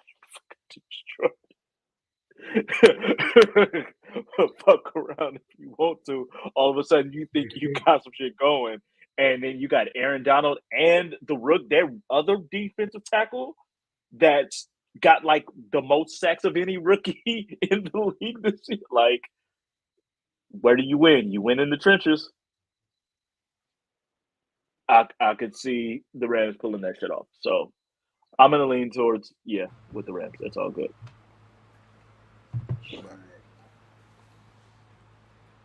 I'm the one picking the Lions. Y'all hear that, Detroit fans? I got you, man. These other niggas, they don't fuck with you. Detroit fans nervous as shit right now. What you mean? I know. Definitely. But they want to see y'all again, so that's the whole reason why I'm really For what? For what? If we see them again, I guarantee you, if we see them again, we're going to we'll beat them by more than fucking one. We'll beat them handily if we see them again. I can't wait. Last game, Monday night playoff games. I hate Monday night playoff games. Can I say that? Me too. Yeah, man, I hate that, bro. I do not like Monday night. Keep it on the weekends, man. Just keep it on the weekends. Because you're at a disadvantage. You're automatically at a disadvantage, regardless of who wins. You're on a short week. I hate that. That's terrible to me. I can't stand it. Yeah, I don't like that one. So we got the Eagles versus the Buccaneers. I'm sorry, bro. Like I believe in momentum, and I just cannot just pick. I can't bring myself to pick the Eagles. I have no reason over the last month to look at them and say they're gonna win, other than I'm just banking on their talent. And I'm not doing that if they're not winning. Bucks look better than y'all. Bucks got a home game. Might be a little more fired up than y'all right now. Damn, man, 10-1 to having going to a home game against the Bucks is so nasty. It's so nasty. Oh my god, bro! And we gave them the division. I know that's it's nasty in Philly. Oh my god, we lost bro! Back-to-back games in the last month, and still came back and won the division. We gave y'all the division, and we turned around. We almost gave you the division against Detroit. We tried to give it to you again. Almost. Shout out to the refs. Appreciate y'all. Nasty. Y'all not gonna get a playoff game because of it, but we appreciate y'all. You appreciate your sacrifice. I'm picking the Bucks. I'm going with Baker in the close. Give me Baker and Mr. 1000. That's gross. It is. It's nasty. It's nasty. I'm gonna still pick the Eagles. Because regardless of them looking nasty, them 10 weeks they was winning was nasty too. And if it's any team they could figure out a way to beat, it got to be Tampa Bay, right? Like, I mean, They just got smoked by the Giants. I get this. I don't. Here's the thing that works against you is because when I made that Washington argument, you gave me the division game bullshit. So I'm gonna just attribute it to that. Right? Who? The Giants and the Eagles were in the same division, correct? We weren't saying it just a division. No, we were saying specifically we struggle in Washington. We weren't saying it's a divisional thing. But the NFC East has been like that though. Like it's every team seems to have trouble with somebody in the NFC East. It's always like that. It's just like that for them. So all right, let's go backwards there. Arizona, that's not no divisional game. What's up with them losing to Arizona and not getting the punt out of them niggas the whole game? Didn't y'all used to be in the same division? Who we doing to Malik? Huh? You don't know. Let's not even pretend like we know. Who is Kyler Murray throwing into? Yeah. Shit, I don't know. I don't know who's on. Exactly. We don't know. I think I seen Corey catch a touchdown for Kyler Murray. I mean, hey, Kyler Murray. I mean, he got it there. I don't know. I don't know what you want me to say about the Cardinals one. I just made my point on the division thing. Anything outside of the division, they can hold that L. I don't care. I'm just basing it off of the Giants game, right? Look, that's it. My point is to your point is the niggas can't beat Arizona. They can't beat the Giants. I'm not picking them to beat a playoff team. Even if it's the Bucks, not saying that they're the. They just first of all, they barely squeaked in, so it's like. Nigga, the Eagles barely squeaked in. If the Eagles fucked around and had one more game, them niggas damn near be out. Hey, look, I got the Eagles. All right, I don't know what you want me to tell you. I got the Eagles this game. All right, I feel like they could possibly beat Baker Mayfield. I'm sorry, I respect to him, but it's still. They talk about Todd Bowles might not even be the coach next year and all types of shit, regardless of making the playoffs, because all of these coach openings with Bill Belichick and da-da-da-da. I don't. When that talk start flying, regardless of you winning, I ain't got no faith in you. I'm sorry, not me. Just not me. So I'm gonna go with the Eagles, man. Do I feel good about it though? No, nigga, I don't. Not confident in the pick, Marcus. I'm not confident in the pick at all. I'm just saying if it's any team that they can get their shit together against, I think it's the Bucks. They lose the next round. This round? Go on, Jarrod. I can't pick the Bucks, bro. Fuck them niggas, dog. I can't. Why I gotta be that strong? What? Right? Why can't you just pick the other team? I can't pick them. Why? Just fuck them. I guess that's your reason. What's the next topic? Just fuck them. I mean, shit. Hopefully, I'm sorry. Hopefully, he's in a better brother. Okay. My little brother is a Bucks fan. So that's right. He is a Bucks fan. Oh, he talking cash. Okay. We got to get the backstory. Now that you got to get the backstory. Oh, yeah. That's the little brother? Yeah, little bro. He a Bucks little brother? I'm even more picking the Bucks now. Because little brothers got to unite. Motherfucker. All of y'all big brothers, some assholes. So I'm right. He's an honorary Shout out to Jalen. I didn't LBC. even think about that. Y'all definitely got to win. Shout out to Jalen, bro. Shout out to Jalen's an honorary member of the LBC, the Little Brother Coalition. Now it's definitely. He said an honorary member, like he had a choice. Like, yeah, I just inducted him, motherfucker. That's like he had a choice. Like he's a little brother. He has no choice. This is what it is. I cannot see. Number one, Tampa Bay can win ugly. Like they just won 9-0. They can win ugly. They can score some points. They can pull some shit off. 2, they were in this exact same position last year and got smoked. I do not see them going, we about to get smoked by another NFC East team on a Monday night playoff game at home 2 years in a row. Really? They are not. I really? Don't believe they're going to They do had that. Tom Brady at quarterback then, so, okay. Yeah, and Tom Brady was playing like shit. Okay, the whole I don't care. It is Tom Brady. Okay, all right, no problem. I got the Eagles 40-5. How about that? How about that? Just that logic. Okay, all right, cool. I'm confident in the pick now, Marcus. Now I'm confident in the pick. Thank you, Corey. Yeah. I got 40 Tampa. to It'll be 5 close. is But I got It's not gonna Tampa. be 40 to 5. I was gonna say Them getting a I was gonna safety. say Them getting a 14 safety to is amazing. 14 to 12. Or Hey, some I'm not shit. throwing away my Niggas like argument that. like that. I'm not throwing away my argument like that. It was 21-17, and 40 to 5 is wild. I was just playing. I got the Bucks just so Jarrod has to deal with more shit from Low Brother. There's a good reason to pick him, I guess. It is what it is. My little nephew birthday was yesterday, so you know, it's all good. Hey, so before we get off football, I just want to know. I gotta ask. Do y'all see a problem with what Jameis Winston did? Yes. Got his homeboy a touchdown, bro. Yeah. He almost got his coach snubbed. Yeah, he did. I was gonna say the only reason why I gotta say he was fucked up because I get it. Y'all wanted Jamal to get his first touchdown. Now, having said that, y'all had 17, 18 weeks to get brother a touchdown, and y'all did not do that. Yeah. So that's my thing, bro. Like, don't wait till the week 18, last play. This shit is over now. All of a sudden, we want to get him his first touchdown. Like, what incentive does they get? Does they get him some more money or something? I don't think it do. But that might have been something. And according to you, you said coach told you do this. You said you were gonna do otherwise, or the team did. That ain't no coach. That ain't how that's supposed to go. If the coach give you the play, you do that. I mean, people check out plays all the time. They were in big. Check out a victory formation. You almost got Dennis Allen ass whooped out there on the 50-yard line. Bro was hot. Hey, but to Jamin's point. 41-17, 48-17. Do it really matter? We got to pick to the 1 yard line.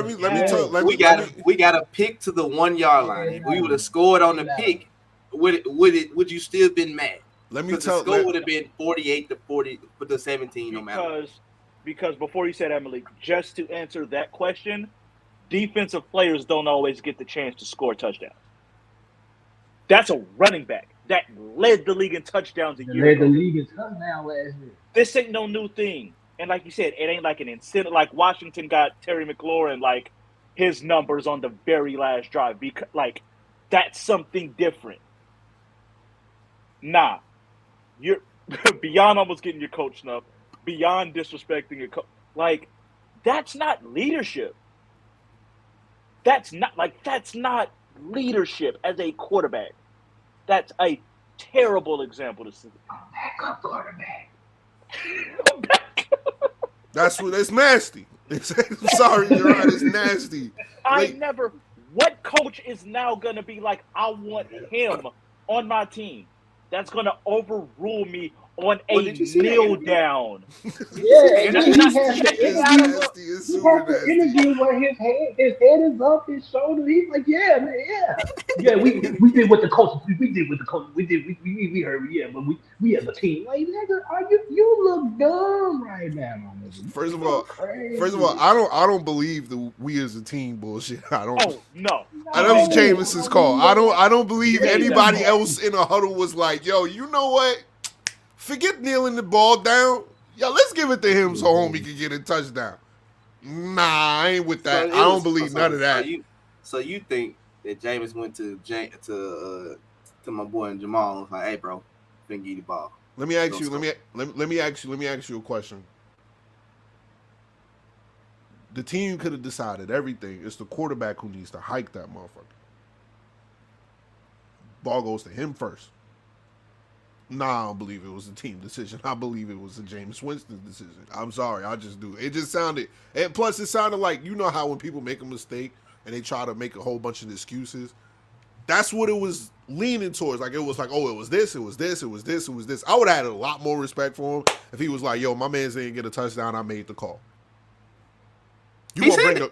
No. No, he said it was a team decision. You said it was a team decision. He said it was a team decision. It was a team. So you couldn't even be a leader in that moment and take the blame for it. That's why it's nasty. You know what I'm saying? It's nasty. Here's the reason why it's super nasty though. Forget this is why it's super nasty.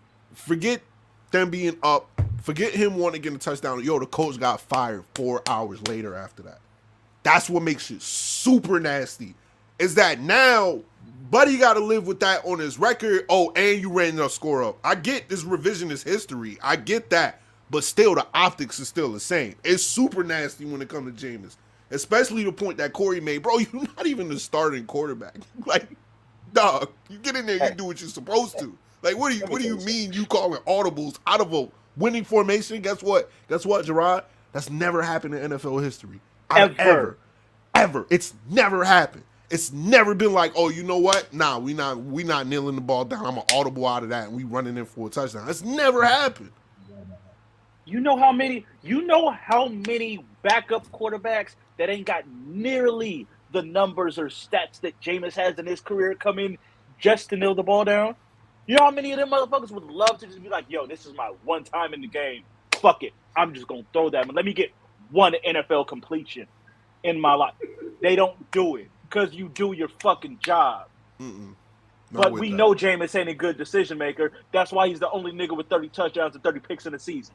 Niggas' decision making been trash his whole fucking career. 30 for 30. Hey. The Saints don't like the Falcons. Fuck the Falcons. It is what it is. Then why didn't DA make that? Then why didn't Allen make that call? Because he puts. Then why didn't Allen make that call? Come on, Jarrod.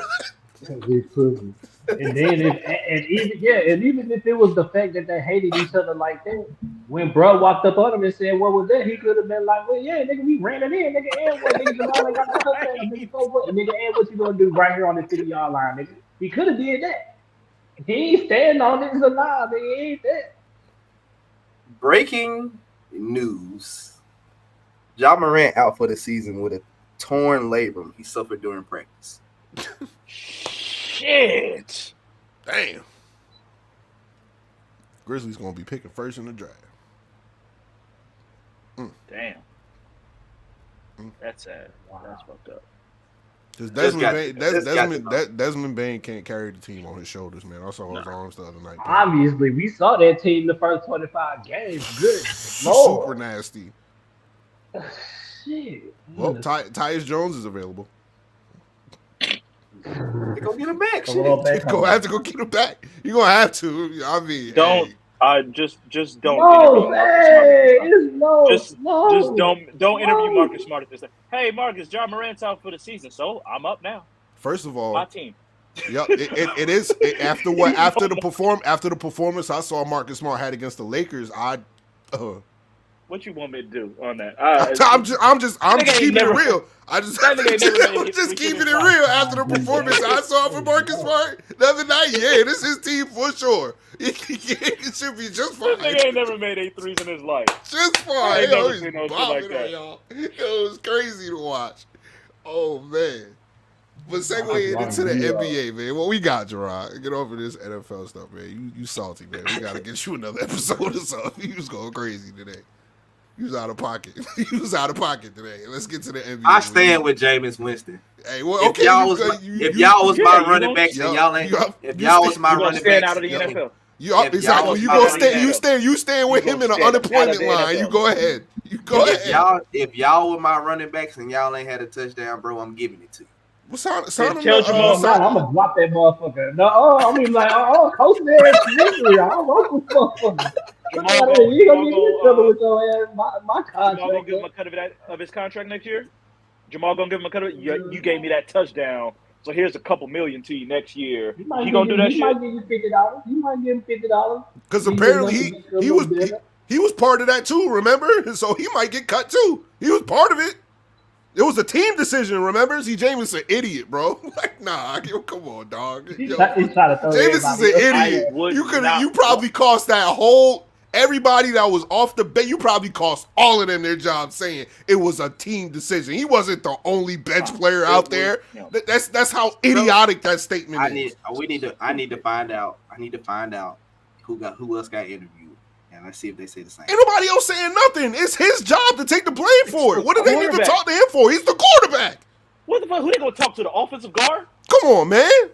They gonna talk to the center. You got the ball to him. What'd you think? He got media responsibilities just like the rest of them. Nah, us media not talking to nobody but the leader at that moment, which is the quarterback. Got of here. Stop it. Bitch. Anyway, you niggas is ridiculous. Nah, y'all you mad. Ridiculous. Y'all mad because I get y'all a touchdown. Yeah, y'all crazy. Yeah, all right. Stupid. All right. Y'all crazy. Stupid. Y'all crazy. All right. Y'all ain't gonna get signed. What coach going to sign? What coach is going to sign? You as a backup can't listen to me when I tell you to kneel the ball down. I am glad coaches don't have to sign me because nigga, it's the GM's fault. It's the GM decision. You don't gotta play me. You won't sign my check. He hasn't played. That's the point. They went and got what's his face? Derek Carr. They went and got him. He hasn't played. He hasn't played. That's the point. That's the point. Didn't Taysom start when Derek Carr was hurt too? It's the point. Jameis started. I think Jameis got hurt. Started the game again. That might have been right. Okay, you might be right. I don't remember. Anyway, NBA recap, man. Hey, bro. It's 40 games in almost. You don't really need to do that. Oh, why you upset now, Corey? We got a lot of stuff to talk about in the NBA. By the way, according to Pro Football Reference, Taysom Hill started games and Jameis didn't. But that could just be wrong. Whatever. I'm off that. We off that, right, Corey? Yeah, here's my guy right there. Thank you, Corey. That's my guy. Sorry, Taysom without James. Not James. Yeah, it's nasty. Now it's even more nastier. Weird. It's even more nasty. Like, what? No. Something is off. Their shit might be off. Taysom been playing fullback, tight end. If Chaz wrote that, I don't believe him. Something's off. Yeah, don't disrespect my man Chaz that way. Don't do that. Don't do that. Don't do that. I'm sorry. I'm name dropping. I'm sorry. All right, we're on. We know niggas that work everywhere. I'm sorry. My man. Salute to Chaz, man. Salute to Chaz. Shout out to Chaz. Stephen A. Smith in the booth at the national championship game with Derek Jeter and Michael Jordan. That's crazy. That's crazy. That's crazy. All right, so how do we feel about the NBA season so far? This has been dope to me. What is? Go ahead, my bad. I don't have anything. I'm not happy about anything basketball. You guys go right on. So the energy flipped from there to there. Now I'm Jarrod. Now I'm the fuck all of y'all teams.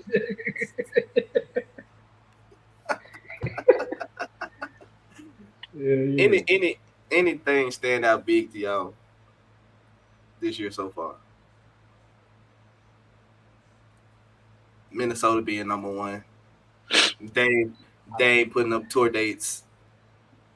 It's hard for me to go into this without shitting on my team because that's really what's on my heart and mind. Yeah, it's ugly in Chicago. I don't know what that's about. But this is what the NBA season brings me to. Okay. He still got a chance too. It's 13%, but you still got a chance. That's what the NBA is. That's what basketball is brought me to. You saying it's a chance, which I'm mad about because you know what my finals pick is, so I'm really salty with the Lakers right now. I'm super salty with the Lakers right now. It's crazy. And Bron is balling, and AD's been healthy. AD has been. I feel I want I wish I could be like, yo, I need apologies across the board to AD right now, because that nigga's been hooping. I have no problem giving it to you. I'm sorry. Don't ask for the trade. Ask for the trade. Ask for it. No. Ask for it right now, Marcus. No. Ask for it. No. Ask for it. I was just about to say, I'm glad you brought that up, Corey, because me and you been meaning we ain't had a chance to talk face to face about this AD trade. No. But we'll get to it. Austin Reeves. They've been at the negotiating table for about 4 We only weeks got now. three. We got three players worth of shit on our team. You're trying to take 2 of them. No. Ain't you taking somebody from me? Y'all ain't have shit anyway. Exactly. You're taking the only thing I have left. You trying to take Caruso and either DeRozan or somebody. That's all I have left. He said, or somebody. Like, the other nigga don't matter. Like, Zach LaVine don't get a name, bro. When it comes to winning, apparently he doesn't. So he hasn't mattered because he doesn't matter. Sorry. We actually played better without this nigga, if you want to be honest. Yeah. I mean, it's a fact. I was saying free the guy. It looked like we just need to free Zach LaVine. I mean, so then why do you need Anthony Davis? Because I need compensation. I'm not giving him. You just said we should free him. You're better without him. Yes, and I'll be even better when the AD comes. Yeah, just go on and take. I'll take off the Reeves, but absolutely not. Absolutely not. Wait, you go. Wait, what? I need my white person connection. I need the white people. We gonna give you. We give you AC back. We give you AC. That's my point. I need the white people. I need Austin Reeves throwing the lob to Caruso on the fast break, and the entire internet. Okay. You think you need that? You think you need that? You don't need all that. You do that one time, the niggas will never be in the same rotation ever again. With Darvin Ham, he might be. And then he'll be back out of the rotation next game. Listen,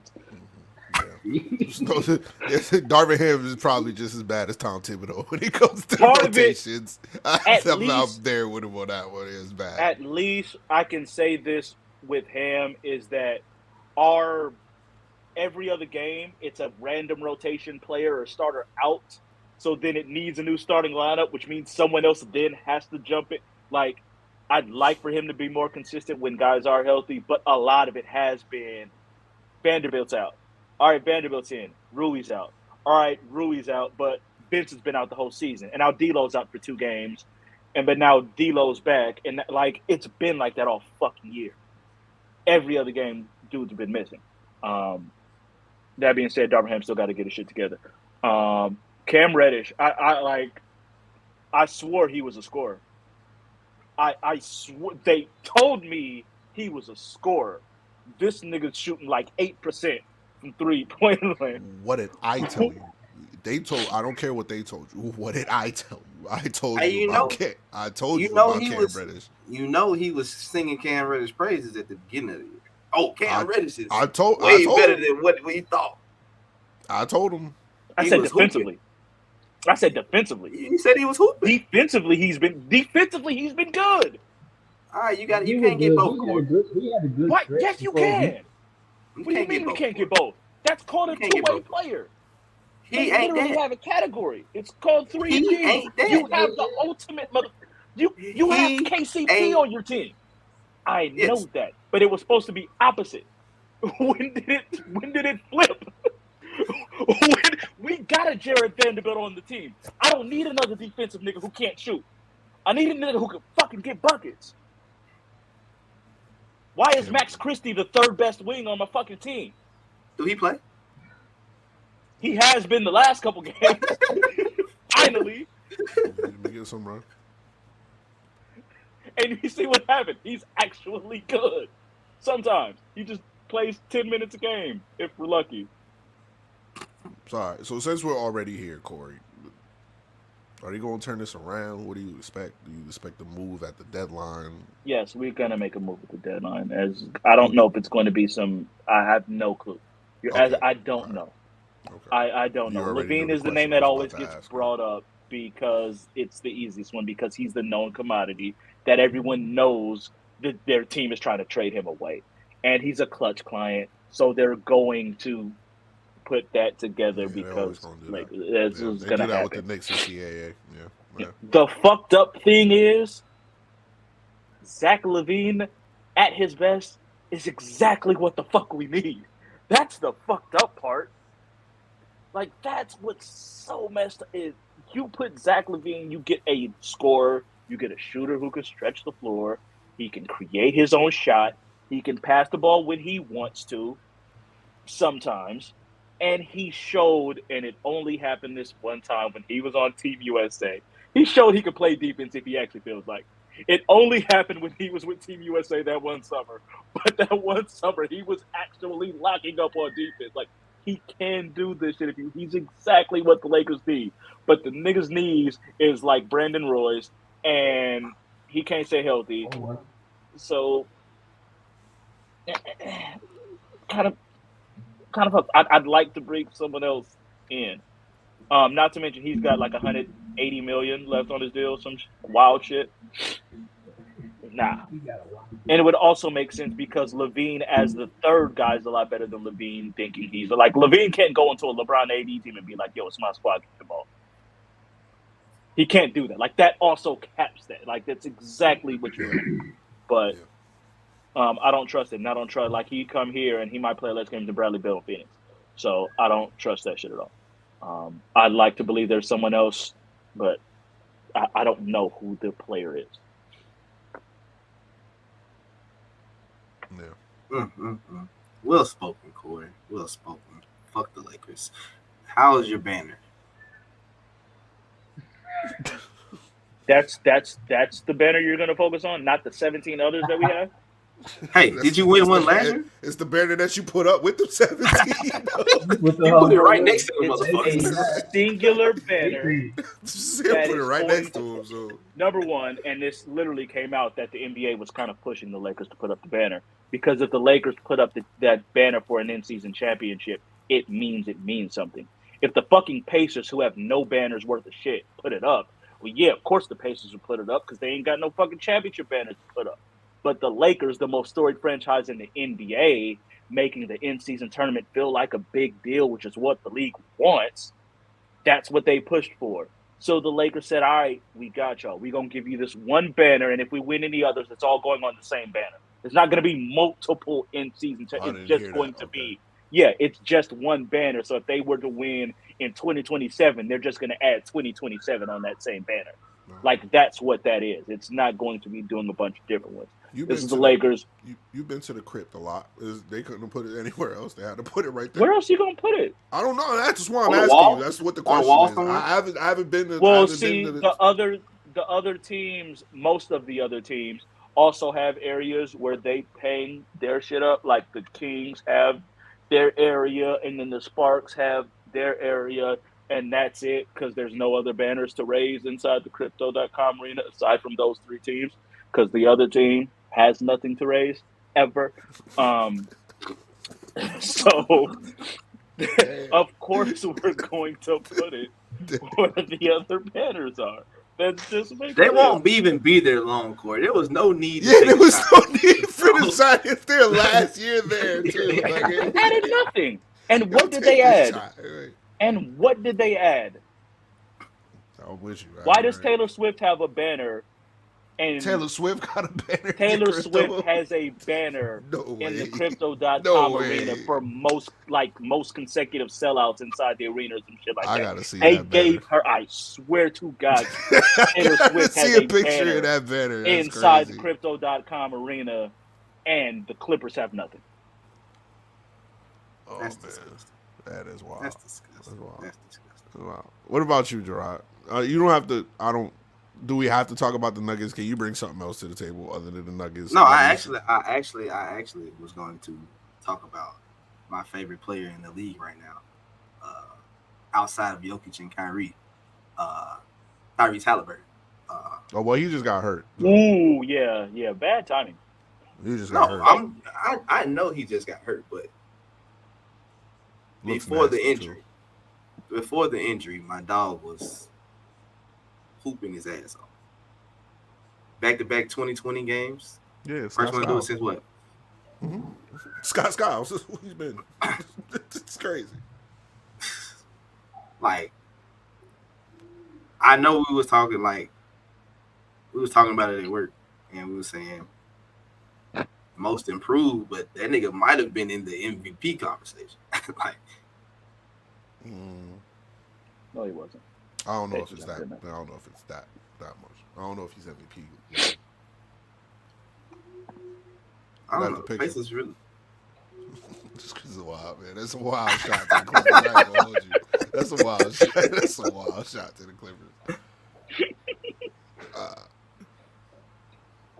Okay, we got Tyrese. Hopefully he's alright though. That looks nasty. That's I ain't gonna hold you. Yeah, I seen it, and that looks sorry. Nasty. I don't know what that is. But that's a I was really like excited to watch him play. Like I was watching Pacers game just to watch this nigga play. Like the nigga was balling.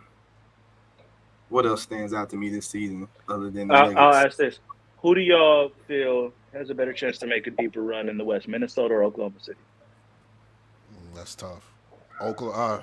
I'm gonna go Oklahoma City because Minnesota got Cat. Cat's been balling, so that's a wild shot too. Hey, so wild. Y'all know what's crazy? I feel the same way. They got Cat on. You got Cat. I'm sorry. I'm done with you. I'm done with you, Minnesota. I love I was Anthony not Edwards. ready for that answer. I love Anthony Edwards, dog. But sorry, That's wild. sorry, That's Cat. wild. That's When wild. it come down to the playoffs, sorry. Give me your KC. I know they unproven, but that's a lot of variables to deal with Shea, Chet. Lou get hot sometimes. He do play a little Jay defense here and Williams. there. You get Off the Williams kids. there's a little more to deal with OKC. But I mean, damn, at least Minnesota's been there before. Like, that's the only thing. Like, I get it, but I'm Shea cold, man, but Shea is cold. Shea is cold, man, but Ant cold too, and Ant's been He there is. before. That's my point. That's why I'm picking Minnesota, just because Ant's look like he's went up another level, and he's been there before. When you And put Minnesota's defense is when you put those two together, because we didn't think Cat and Rudy Gobert going to work, they figured it out. And if that defense could be anything like they are in the playoffs, they're going to be a huge issue having 2 7-footers in there.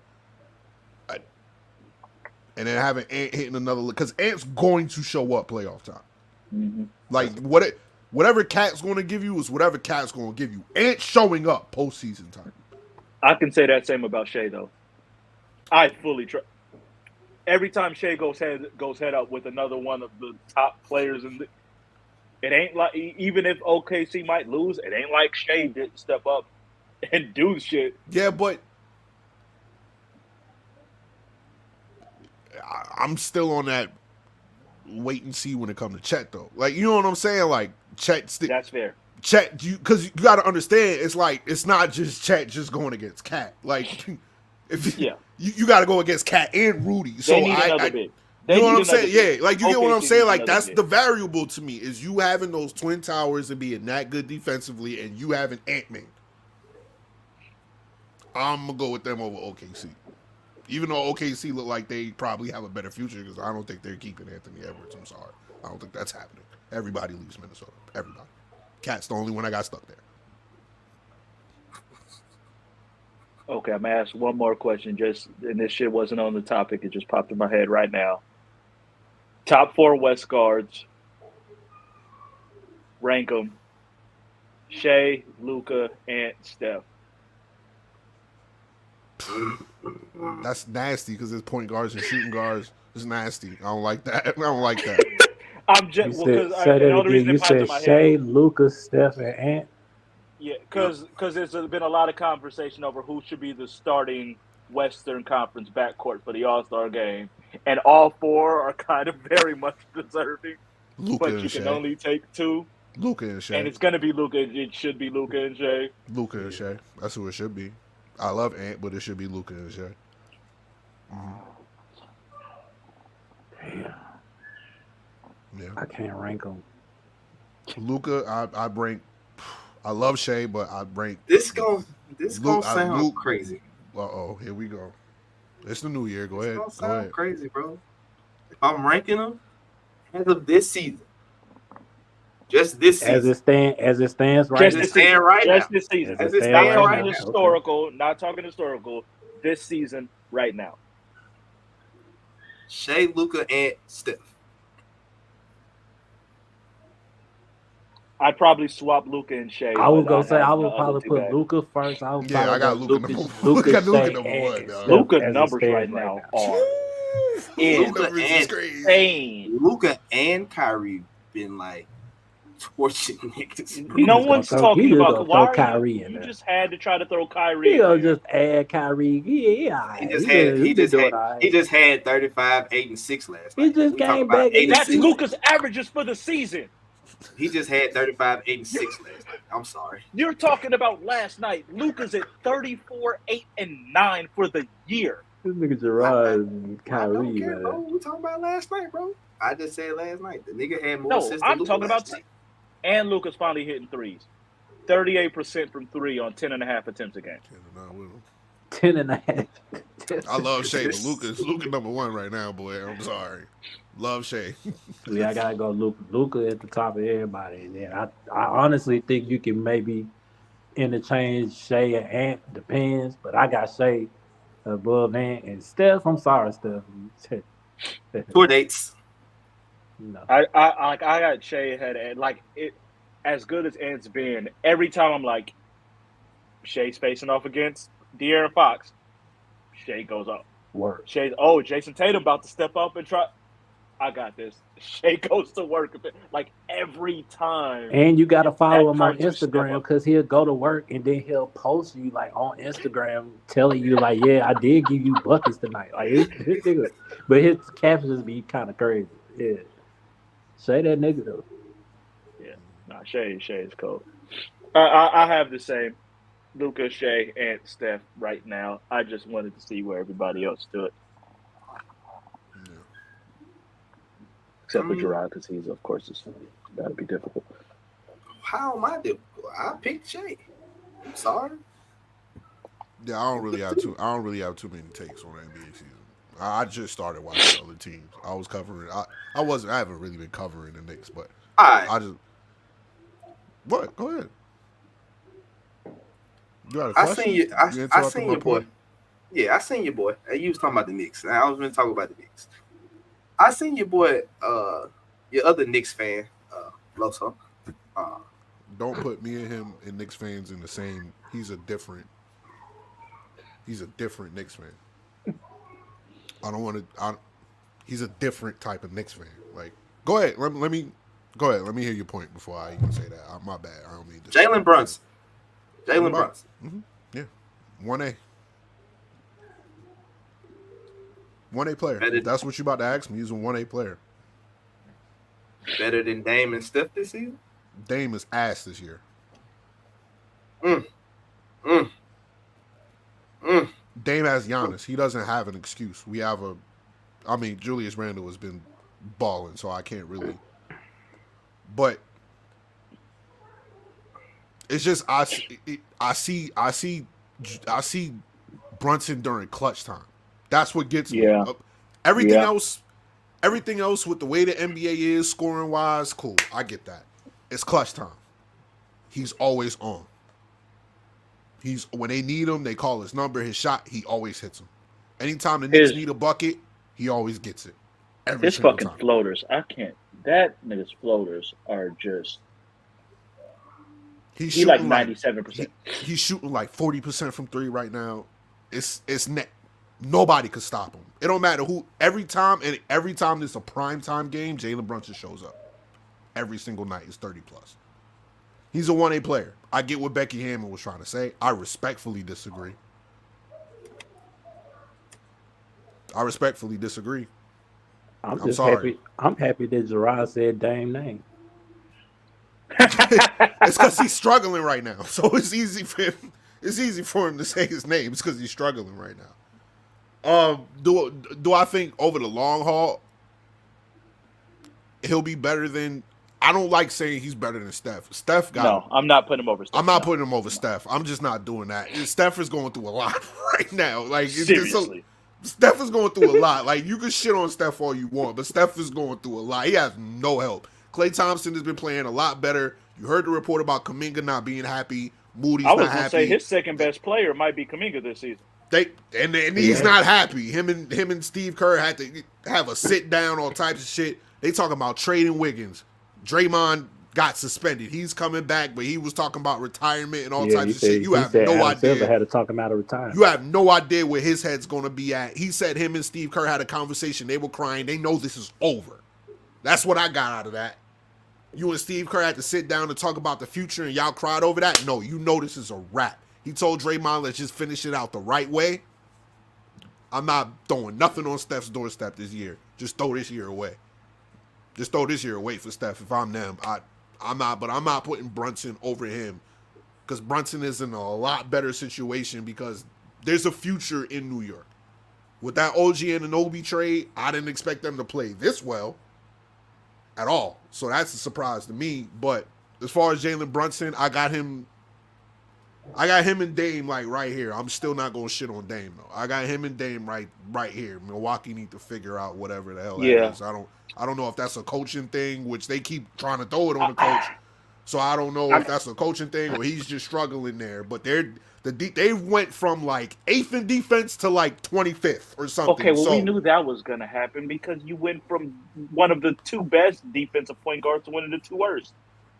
Yeah, I mean, but not that big of a drop off though. Like maybe middle of the pack, but bottom of the league. Still having Giannis and Brook Lopez, and even though he's a year older and whatever, but I'm just saying I didn't expect them to be that bad. I expected that drop off because Middleton is not the same defender as he once was. No. He's hurt. And who the fuck else is going to defend? Like Drew really was your defense at the point of attack, and now your point of attack is fucking Dame, and it's just not going to be good. No, not to mention, I thought offensively they would make up for it, but Giannis isn't used to not having the ball this much.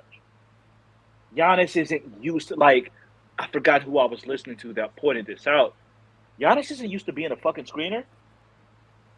He's not, like, you have to work and figure out how to set good screens. Giannis ain't never had to do that because he always got the ball. Mm-hmm.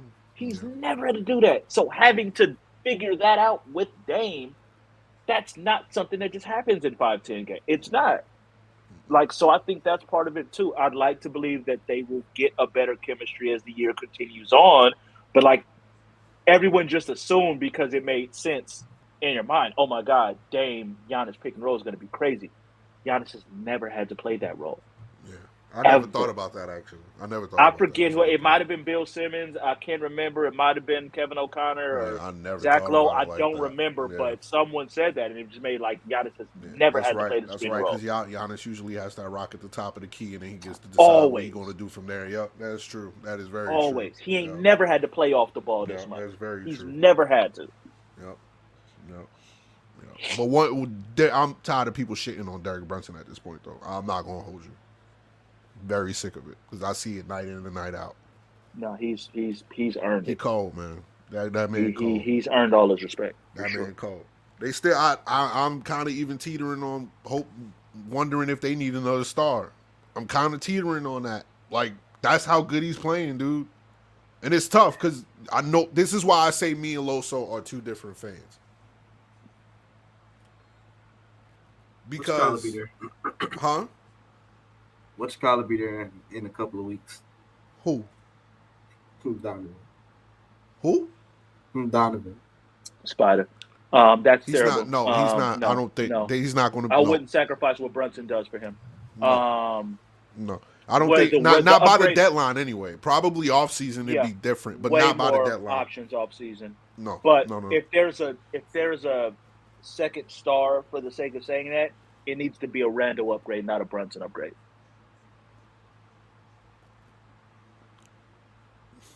I don't care how Randall might as well be a member of the fucking Dallas Cowboys because I don't care what the fuck he does during the regular season. Yeah, that's fact. That's fact. Like yo, I can't. I'm not.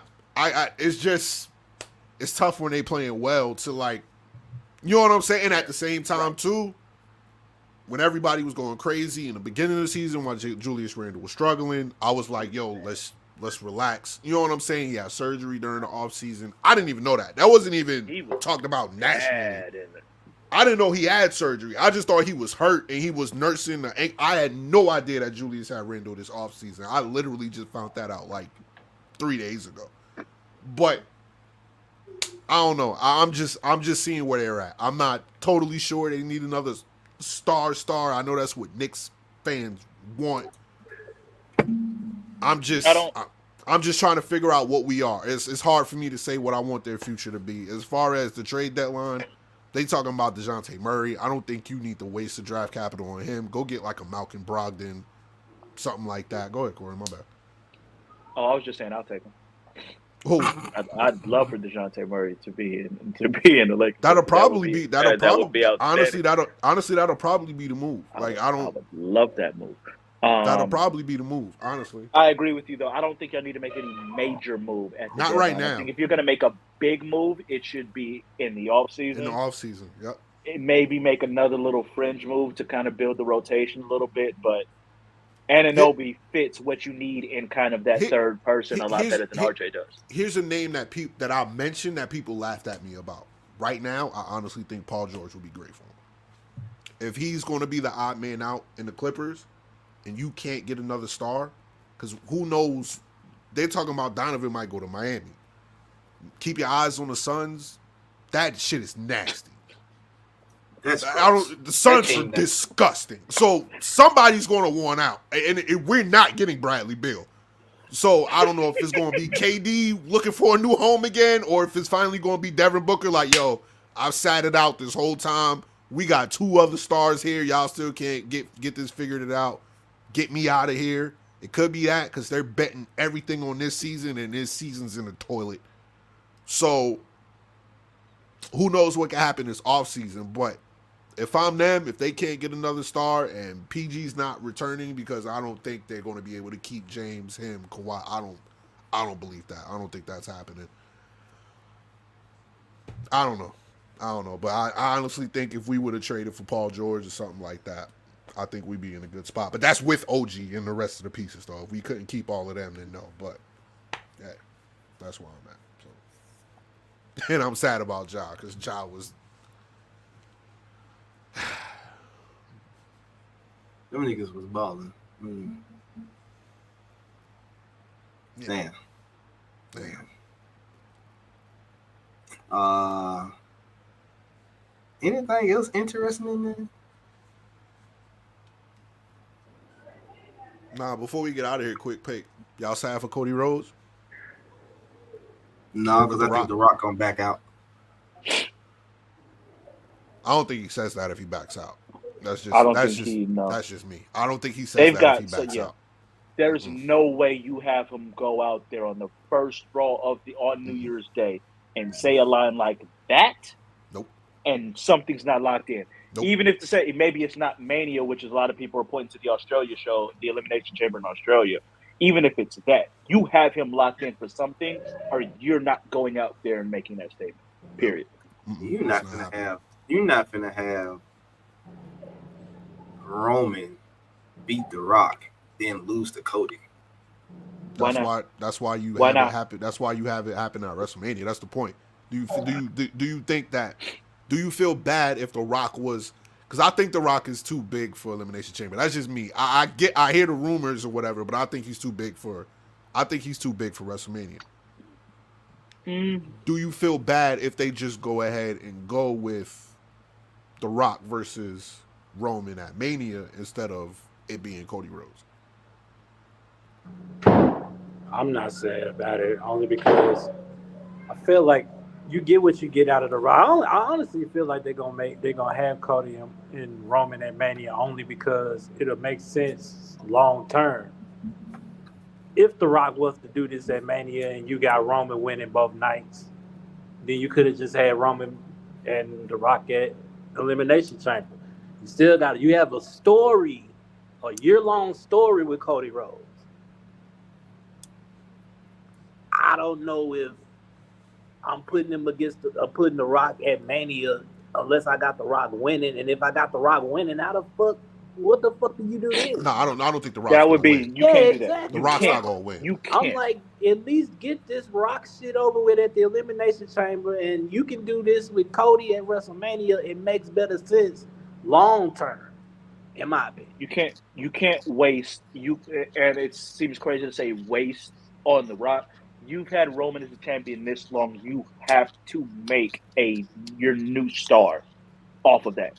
You can't use that Roman loss on someone who's not going to be around. Yeah, I don't think he's losing. You can't. Not. Well, that's what I'm saying. Yeah, the win and loss thing don't matter. Like I'm not.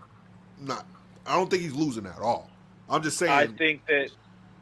Yeah, I think. So y'all don't think it's Roman versus Rock at WrestleMania? Period. Like y'all don't think it's going to. I think it's a possibility. I just don't think that they're going to do it only because long term it'll make sense. Let's just do this. We can do this Cody. This Cody thing can last. Even let's just say Cody. Let Roman wins. Roman beats Cody. This story is just continues. This shit is long going. Man, no story with The Rock. The Rock they're gonna be related after this. We don't give a damn. We don't care. We don't care. Shout out to The Rock. When The Rock is gone, The Rock is just gone. He's gonna do another movie and that's it. Okay, what about this? I was thinking about this. If they do Rock and at they do Rock Roman Reigns. They do Rock and Roman. I was talking about at the Elimination Chamber. They do Rock and Roman at the Elimination Chamber. Do you think, like, is Trips all the way retired? Do you do Triple H Rock at Mania? No, he's retired. I'd be fine with that. He can't. I think health wise, he can't even do another match. Yeah, it's his heart. He can't. There's nothing you can do about that. It's his heart. Like, I was there when he left the boots in the ring, but otherwise, I would agree with you, and I think that would be a fine move. But yeah, the health wise, you can't do it. I can't see him doing a night 1, night 2 thing because I think you have to have CM Punk main event one of those nights because you can't possibly have him skipped over for The Rock again when that was one of the reasons he left the first time. Right. You can't do that. You can. I mean, it's not like you can't. You can. I mean, hey. Look. I mean, that'll test this whole good boy thing that CM Punk is on. I think he's going hell. I don't believe none of that shit. If they do that again, I bet the real CM Punk will come out again. And we'll have another one of them episodes. That stadium in Australia is 65,000 seats. You gotta put something. Like you gotta put something. That sounds like The Rock all day long. And respectfully, the Elimination Chamber 65,000 of The Rock's fans all chanting this thing. Yeah, that sound like The Rock. I want it to be at Mania. Here's why. Here's my thing. Why I think it should be at Mania. I don't think Cody mind. Cody used to be an EVP. You know how business is. It's The Rock. Like, what are we doing? Did you see the numbers that The Rock did for his return? Or his numbers were insane. Yeah. Insane numbers. I'm putting that towards Mania. You want Roman to break that streak anyway. Which streak? Hogan, I think. Hogan next. Okay, I'm not mad at that. All right, I'm not mad at that. Exactly. You get my point. That's why I'm like, hey, Cody's not here. He's here for a minute. It's not like Cody's going anywhere. Like, Cody's here for a minute. He's not going to stay this hot to be able to take over Roman. You don't know that. For much longer. I don't think he's You don't know that. If you do Rock Roman at Mania, you do Cody at SummerSlam. I think you are very much overestimating. And then I think you drag it. I think you drag it at that point, though. It is. That's what I'm saying. SummerSlam, you dragging it. No. Because we have a Money in the Bank winner, and you let him beat Cody since he can't. You still have a Money in the Bank winner right now. We talking about The Rock, and then you just said something about Money in the Bank, and all. Now wait. It was a little confusing. Hold up. No. I said you have Cody beat Roman at SummerSlam. You got a Money in the Bank winner. You still have a Money in the Bank winner. The Money in the Bank winner ain't got nothing to do. So you got two Money in the Bank. We don't even know if he gonna cash in successfully. To me, if we looking at this honestly, the way they've been booking him. Because he looks stupid every fucking time he tries to cash in. I think he's cashing in successfully. That's just me. I don't know. I think he's cashing in successfully. I think he is. But I think it's going to be successful. When did he win? When was Money in the Bank last year? When was that? I think it was like in September. Something a little weird. Was it that because it's normally in the summer. It was in July. You know why? It was in July. You know why he's going to be successful? Because he's had too many failed cash-ins already. Yeah. Like, yeah. that shit is played out. Like, he's winning that. It's just a matter of when at this point. He can't make it to SummerSlam with that.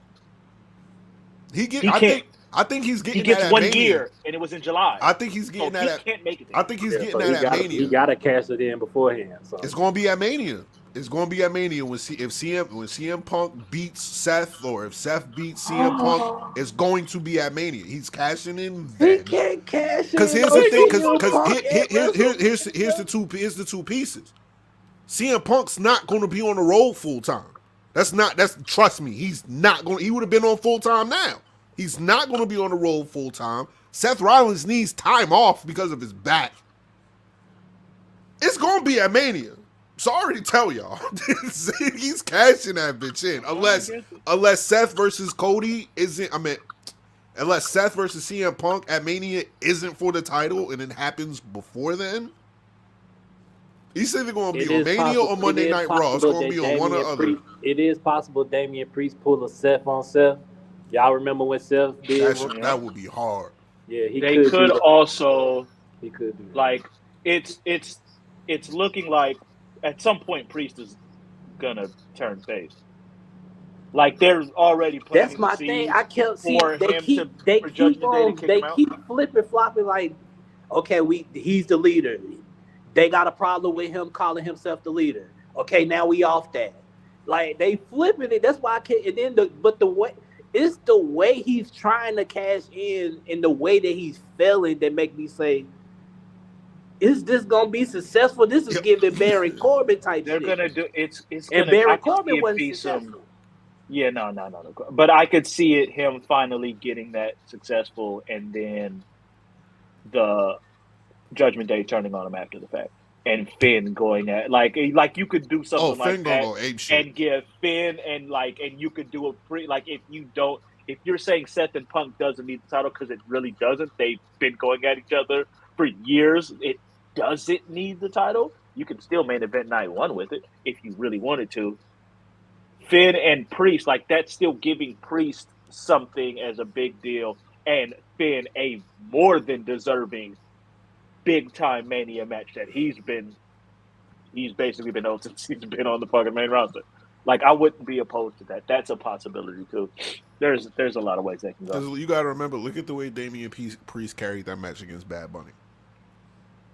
I couldn't even get mad at he deserves this because I went back and watched it the other day. Priest carried that match. Bad Bunny can wrestle for sure, but what the hell was that? Did you do that, Jarrod? Right? Who did that? Jarrod, was that you? Did you put a thumbs up? I thought I just saw that shit on my phone. It was like a bubble and a thumbs up. That shit you do that? No, that was dope. I ain't never seen that before. I guess I was right on my point. Somebody agreed. Somebody agreed. But nah, for real, he carried that match against Bad Bunny, bro. I would not be surprised if that's never happened on one of Jarrod's takes. I feel better now. That's just facts. You got confetti dropped on your head today, Jarrod. That's crazy. It was disrespecting you, man. That's first show back. Y'all got any positive word, man? Let's get out of here, man. We just feel we're supposed to be off here an hour ago. Seriously. Stay prayed up, man. No matter the storm, man. Just stay prayed up, man. You're gonna get through it. I should have something on account of it being a new year. I didn't plan for this at all. So positive word, nigga. I never plan to have never a positive has word. a positive word. Corey's one of the most positive people I know too. It's wild. It's wild, right? It's wild. It's wild. He can really don't have one for y'all. I should. He's a nice guy. He's really a good guy. That's the craziest part. Where's the nice guy? He is the nicest out of the four of us. Yeah, by far. Easily the nicest out of the four of us, but he has no positive word for nothing. I like it. I really thought something would come to me, and y'all have created more time for something to pop up in my head. Hey, don't lose. Worry about what you can control. Don't stress yourself out over shit that's out of your hands. Y'all see how he just struggled to get that positivity out. Next week, Corey will be back on his negative shit. That was too much stress for Corey. He's so petty. He struggled to get that out. He didn't like that positive shit at all. I got nothing. That was it. That's crazy, man. That's crazy. I guess you go ahead. You spoke up first. Go ahead. I don't have one. Damn. Per se. But you got something petty? Why not? No, I don't have nothing petty. Why not? I just want to say it was cool being back alive again. Like, it was dope. Missed you guys. 2 hours and 30 minutes is ridiculous. It's crazy. Yeah, we a whole hour we had over. Some shit to get off. Yeah. But man, it's a new year. 2024 looking amazing for all of us. Shout out to Malik. Shout out to Corey. Shout out to Marcus. Shout out to me. Yes, your boy is, store manager now. So, congrats. Shout out, shout out to Brent. Shout out to Braylon. Shout out to the girls. Shout out to family. Shout out to everybody. Hey, man, I love everybody. I have no ill will towards anybody. All the stuff I said on today's podcast. Be quiet. Be quiet. Now, Jarrod, everything I said on the podcast. Everything I said on this everything I said on the podcast today, I did not mean. I really love all the teams. It's all good. Dennis Allen's not a pussy. I'm sorry. Oh, you was out of pocket. Yeah, for sure. You was out of pocket. You have to bring that back up. This is a little different from Corey. Okay, so Jarrod actually got his lies off with no stuttering, and that's kind of scary. That's a little different. He's become a good liar. It's scary. Yeah, he's really becoming good at lying, obviously. So y'all watch out for Jarrod. That's all I'm saying. Don't be putting that type of shit on. Don't be putting that type of shit. I don't lie, okay? See, his man said he be lying. Next thing you know, they bringing up clips. I'm like, damn, I can't even do it. He did by that time. They're gonna find him. For sure.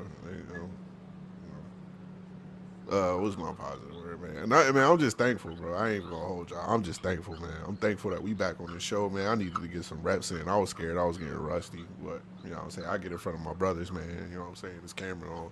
Y'all made me into this, man. Y'all remember when it's just Malik, dog. Like, it's crazy. Like, I've been taking like some time to kind of like, ever since the holidays, like the holidays is always rough to me. Rest in peace to my grandparents, man. I love y'all for real. I just been taking this time to reflect, man, and all that complaining I was about how my year was going, man. My year was actually pretty spectacular now that I sit back and, like, you know what I'm saying, really, I got to graduate college. I got to make my mom proud. I got to make my son proud. You watched the Nuggets win a title. This is amazing. That's not part of it.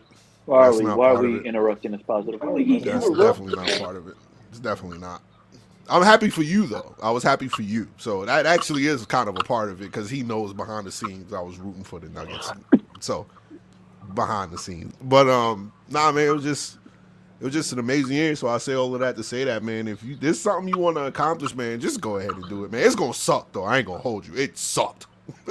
Nothing fun about accomplishing any dream. I don't know who told y'all that shit was gonna be cool or smooth or the that journey shit isn't fun. Oh my God, the journey is hellacious, boy. I'm telling y'all. But once you get there, once you get there, once you get through all that, though, it's worth it, man.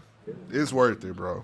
It's worth it. All the bullshit you put up with is worth it. So anybody out there, man, anybody listening, man, just make sure if there's a dream or a goal that you want to accomplish, man, don't wait to do that shit, man. Just go ahead and do it. Because it's going to suck if you do it now. It's going to suck if you wait. So you might as well just go ahead and get that shit done, man. And everything's not smooth, but you lay your foundation, everything else is smooth from there, man. So that's all. I love y'all. Everybody that supported the show, me, Marcus, Corey, everybody, man. We love y'all, man, for real. Sorry that we were gone so long. We needed a reset.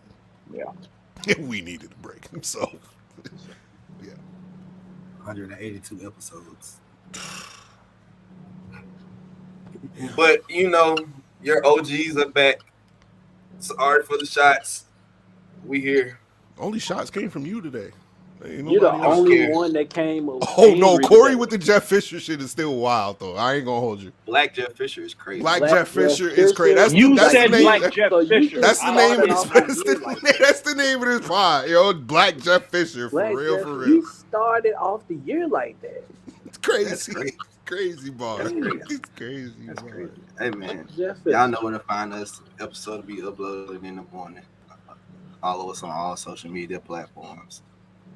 Go read some of Malik's articles on MLBBro.com. Make sure you comment, your name, your email, all that good stuff. You know what I'm saying? Go buy some merch.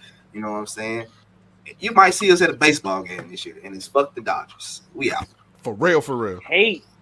Follow me at Mr. M_86, the Black Jeff Fisher.